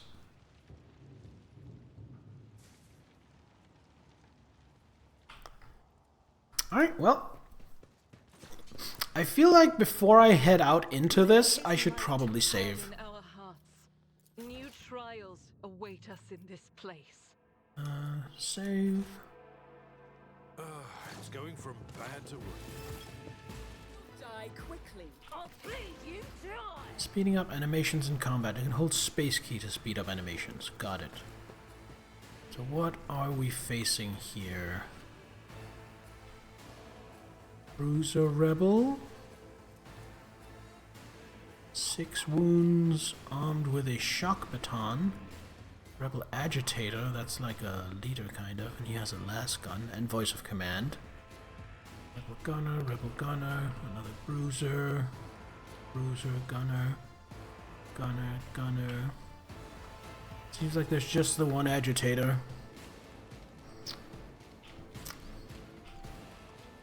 Alright. So I can get to cover. I don't have a terribly long-ranged weapon. Let's see. You can get all the way up here. Take cover there.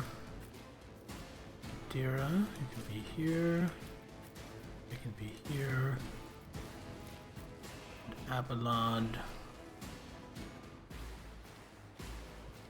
Back here for now.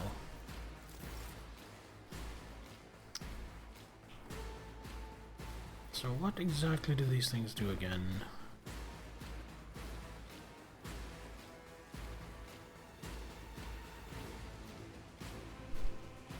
So who do I want to use that on? I think I want to use it on Argenta.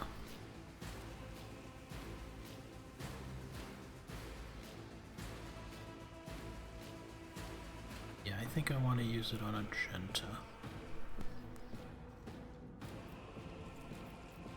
So, Argenta, serve me. Argenta, voice of command. Argenta, bring it down. And Argenta. Can do a burst. Well, that seems pretty good.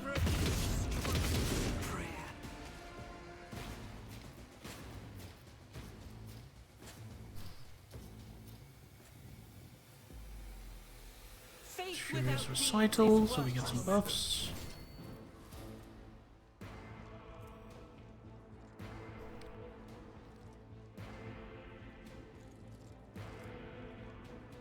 Conceal. Just enhances her abilities. Momentum is actually high enough for heroic acts.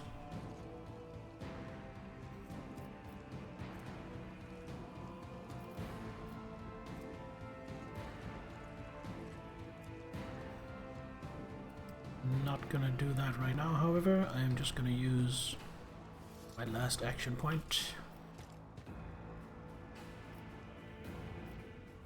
Don't like these to hit chances. But Suits my purposes. oh, I hit! That was like a 29% chance. Nice. Seems like my Battletech luck, not the miniature game, the video game, is carrying over to this. Let's get to it. Enjoy your luck while you still draw breath.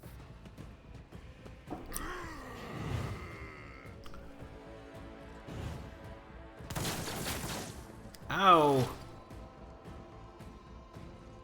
You know what? I am going to put forewarning on my main character.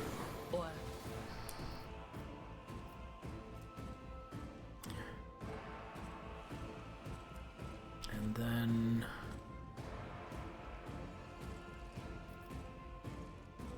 can't really get anywhere where I'm in cover. I'd really like to lightning these guys.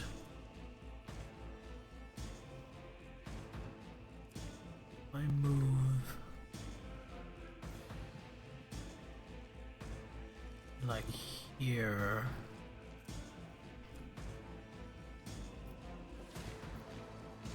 No, I move to here. That will put the front runner in range. And then I lightning him. I know what is to come. What an unfortunate turn of fate. Go. Definitely worth it. And we have 1 point left. That is not my destiny. And Anything else? analyze him. Now Argenta. I feel worried about hiding behind those gas bottles, but let's assume they don't blow up. Do I want to run and gun?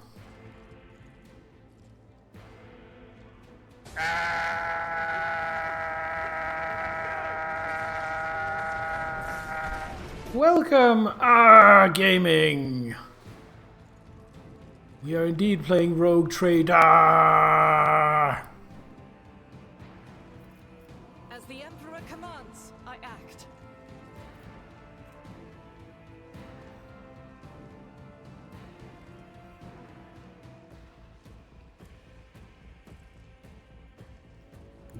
The enemies of the Emperor will be undone! How's it going? It is going pretty well.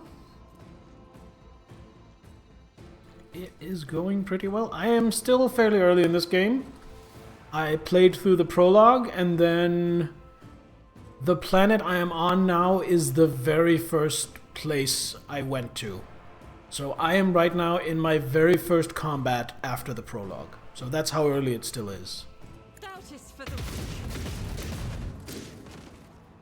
And then I can make another attack because of my run and gun.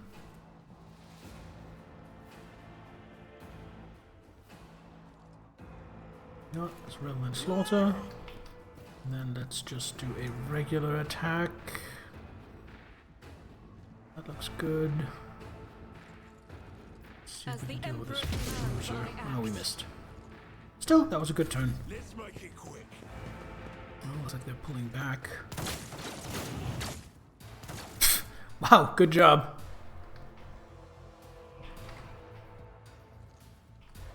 So, Avalon. I'm gonna move to here and charge this bruiser. Is at the fore. Ooh, I think that was a critical. I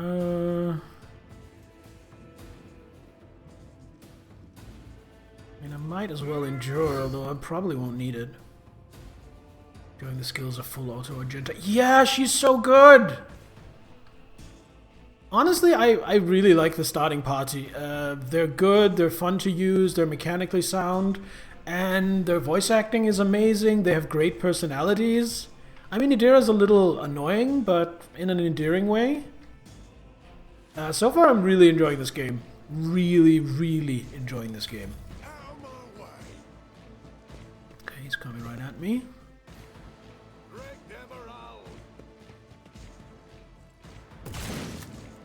Oh, what the hell did you just fire?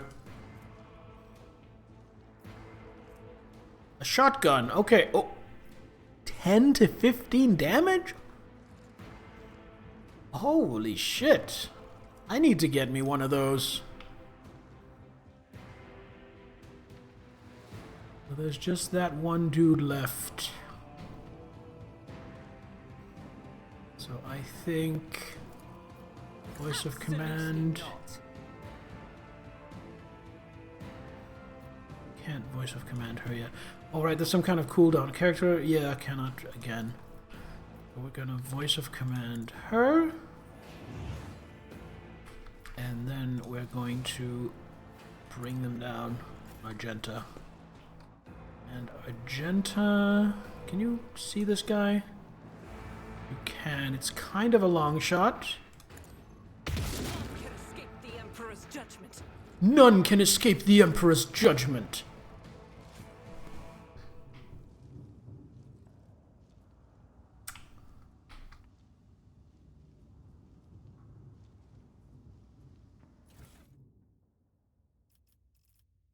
Ooh, we got shotguns. We got armored body glove. Copper's chest plate. So I don't need another Mizoa pattern sword. Wait, is there a difference between a Mizoa pattern sword and a regular sword? 8 to 12. Oh, it's better. I'll take that. I will take some shotgun. Oh, how you do it. I will take the shotguns. Fuck it, I'll just take everything. Shotgun, scrappy less gun. There we go. I shunted the sword I wanted into cargo. Oh, did I? God damn it. Skill issue. Alright, so let's see. Probably, yeah, nothing to replace that. Do I want to put a shock baton instead of... Yo. And then I don't get the parry stuff. Even so, yeah, I think we want to do that.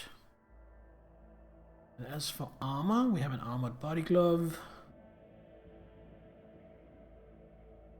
15% and 30%.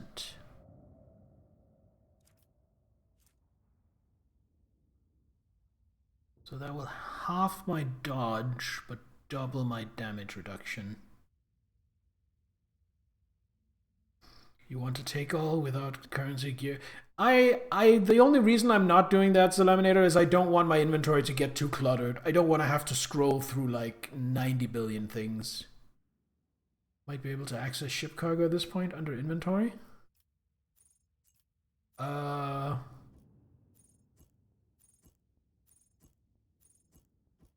Yeah, you know what? Looks like I am. Cargo, Mizoa pattern sword. There we go. Thank you. Right, back to inventory. Dun, dun, dun. So I want... Hold on, let's look at my primary melee dude.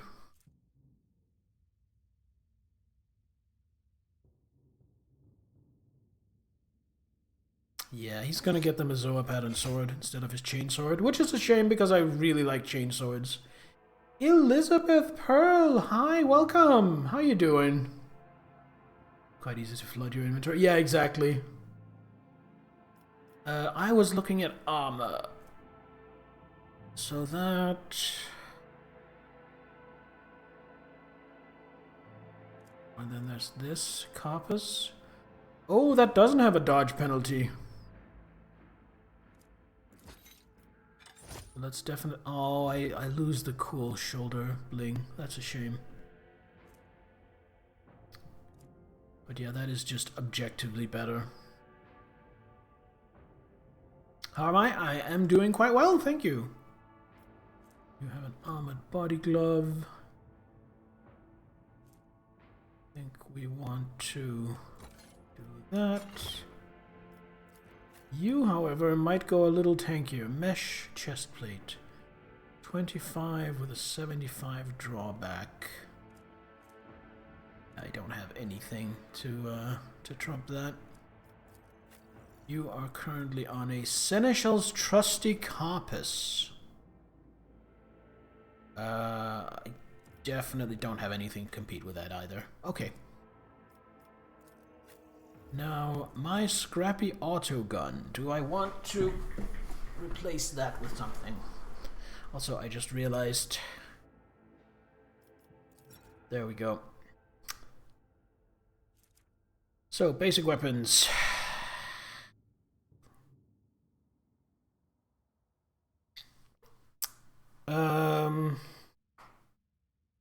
Yeah, the last gun is definitely better than the auto gun.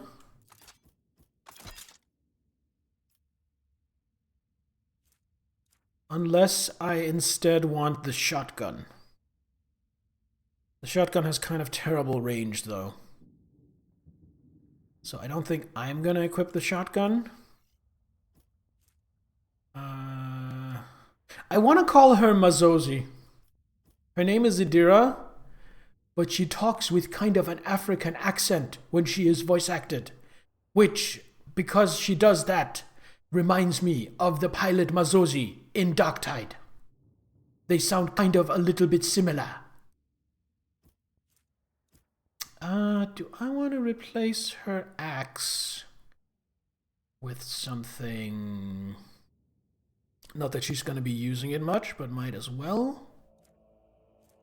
I think she gets a shock ball, right? Shock baton?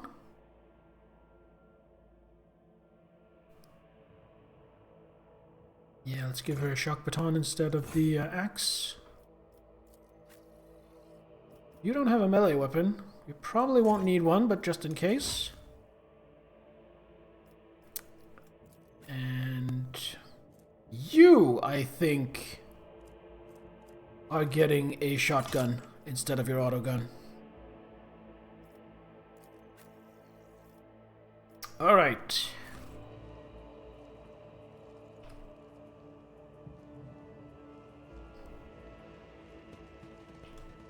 Get over there as well. I feel like I should save here.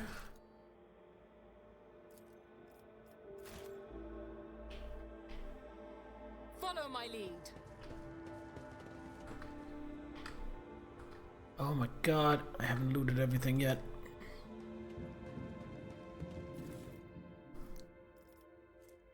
Three scrappy last guns. You know what?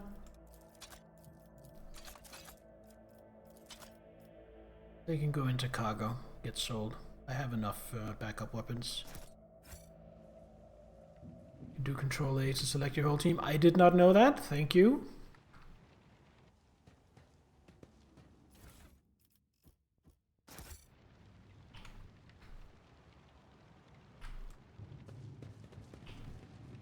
Blind madman.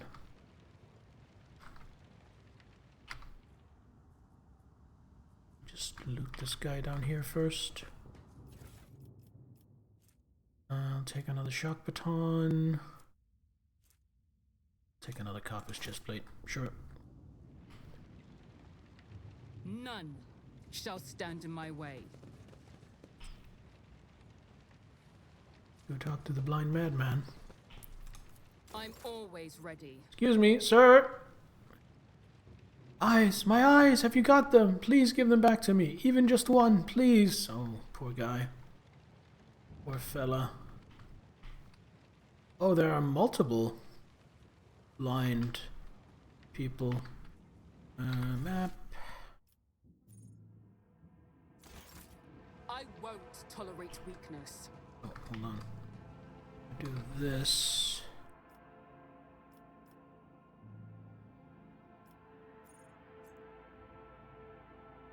So this is out into the streets.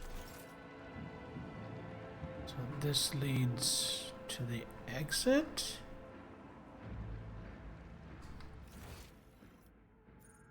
Seems like it. I have a feeling I'm gonna go this way. Any challenge Probably for can look me? spread all over a battlefield map. Had people go missing from time to time. Oh, so that is the exit, but this is not how you get there. Got it. Anything here? Yep, let's go talk to Lucky Jasper. Or not?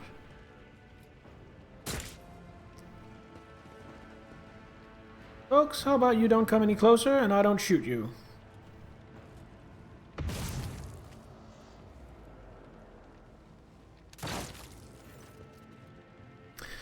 I don't know why we just killed those blind people. The young, shaggy-haired soldier is still pale. Nonetheless, as you approach, he holsters his pistol, the hallmark of good discipline. He gives you a somewhat frightened but genuine smile. Thank you, my lady. You arrived in the nick of time. I don't know what those babbling creeps wanted with me, but it definitely wasn't anything good. Are you unharmed, soldier? All thanks to you, my lady. Those blind lunatics are all over the city right now. These rebels, damn them to the void, go around maiming anyone they can get their hands on and scorching their eyes. They leave the poor sods driven mad by the pain to wander the streets babbling nonsense. He lowers his voice and adds with gravity. The command doesn't want anyone to talk about it, but I've heard whispers that it's not just some nonsense. It's heresy. Actual heresy. 'Cause listening to it scrambles your brain. It made one patrolman freeze in his tracks while the blind mob got hold of him and carried him from his post to who knows where. And who are you? Lucky Jasper, the governor's aide and personal Vox operator. I was dispatched to the starport on special orders. The young man proclaims, desperately trying to tame his tousled hair. And what exactly were you doing here on your own? Following Governor Medinay's special instructions, namely... He grits his teeth with a pained expression furrowing his brow. Oh right, it's a secret assignment. I can't talk about it.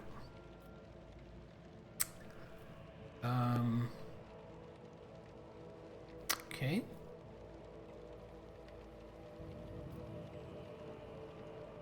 So I have a lot of options here. I feel like I will just use persuasion, because that's what I'm leaning into with my character. What if what you know is priceless intelligence, and if you were to die before you could relate it to anyone? Well, that would make me a saboteur and a traitor, wouldn't it? Yes, you're right. This is an emergency. He looks relieved. So, why did they send you to the starport? I'm supposed to deliver an updated Vox codes, and how should I put it? Assess the situation. The planet is a real mess at the moment. The rebels have found their way into our VoxNet and are now eavesdropping. They made proper communication impossible. The hollowed electrodynamic Cenobium had sent out a distress call before it went dark. And who even knows what's happening in the system? There's been a riot on Ricardi Filia, the prison planetoid. Urac 5 station is silent, although the navigators there have always been a reclusive bunch. I was hoping I'd be lucky enough to run into a pilot or captain here who could give me an update, but that's hardly a possibility right now.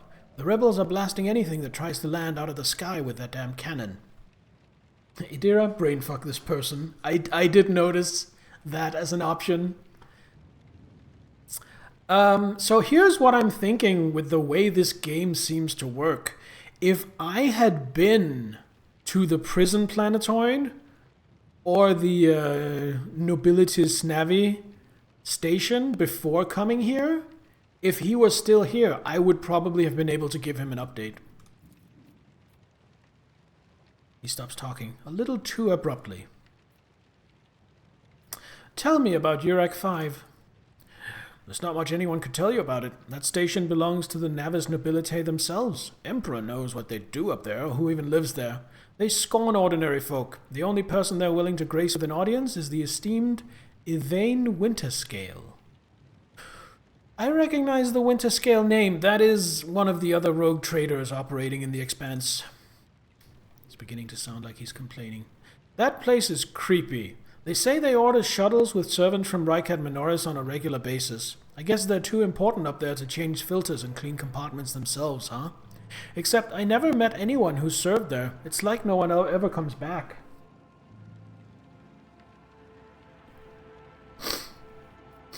There's something else you're hiding from me, isn't there? More classified secrets?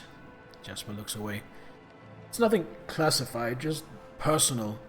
There's another reason why I'm here. My betrothed is missing. Raquel Vakari, the esteemed Yvain Winterscale's personal pilot. When the riot reports came from Rykadiphilia, Lord Yvain headed there personally. Then this rebellion started down here and we lost communication.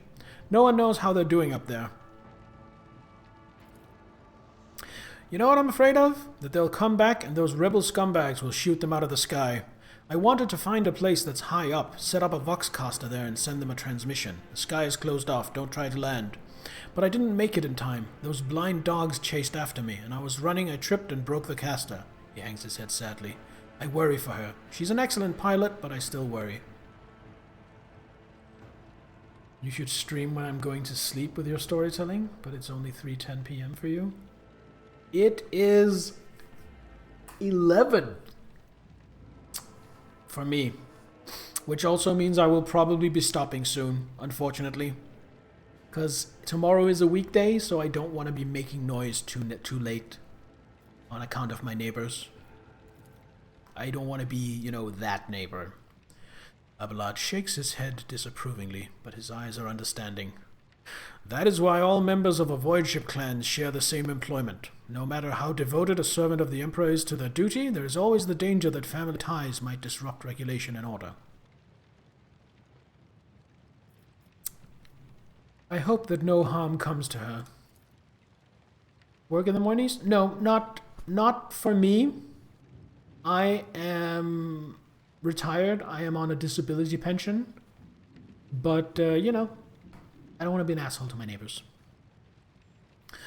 The Emperor protects, my lady. If someone you love is in trouble right now, may he protect them too. Brutally maim him. You know, I think I will punish you for disclosing classified information after all.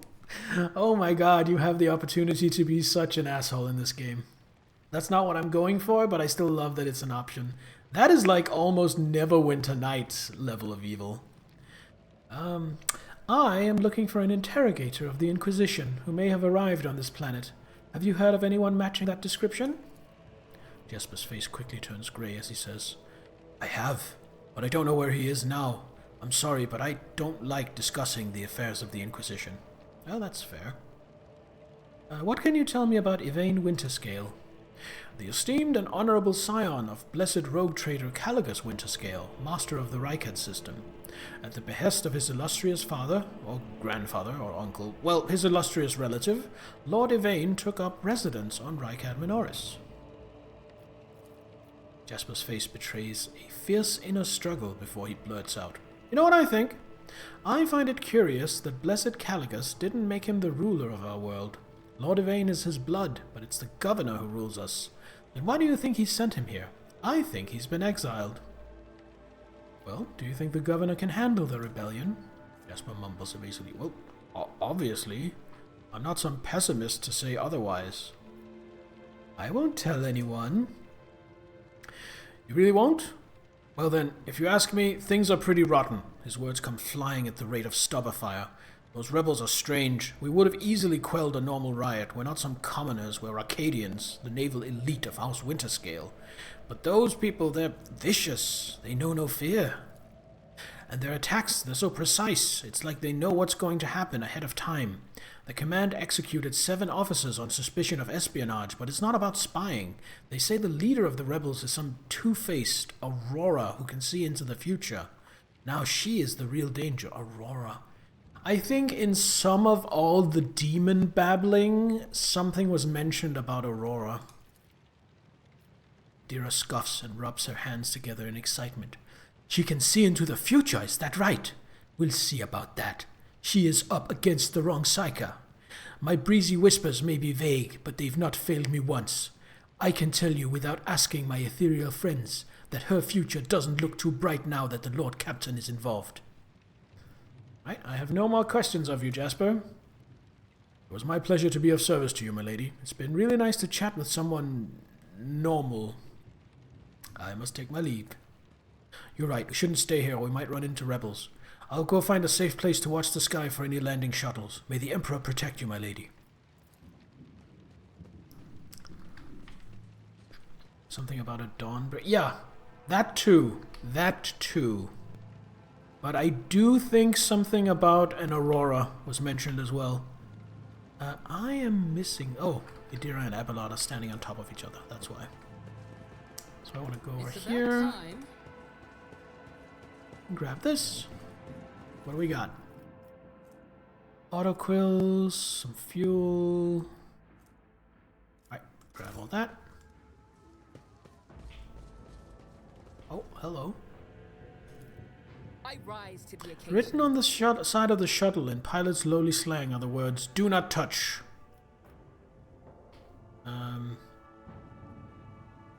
So I wish I was a fast enough reader to read that, but I'm just gonna grab these goods. What do we have? A commander cloak. Oh, that's not how you do it, right? Still getting used to this interface. So the commander cloak did look good, but is it better than Mantle of Heroism?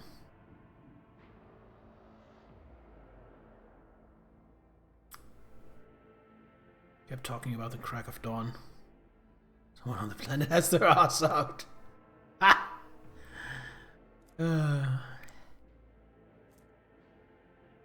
See, and here I thought it just meant that they took drugs to wake up every morning. You know, the crack of dawn. Oh, these are both good. I honestly don't know which of these I'd rather have. I think we'll stick with the Mantle of Heroism for now.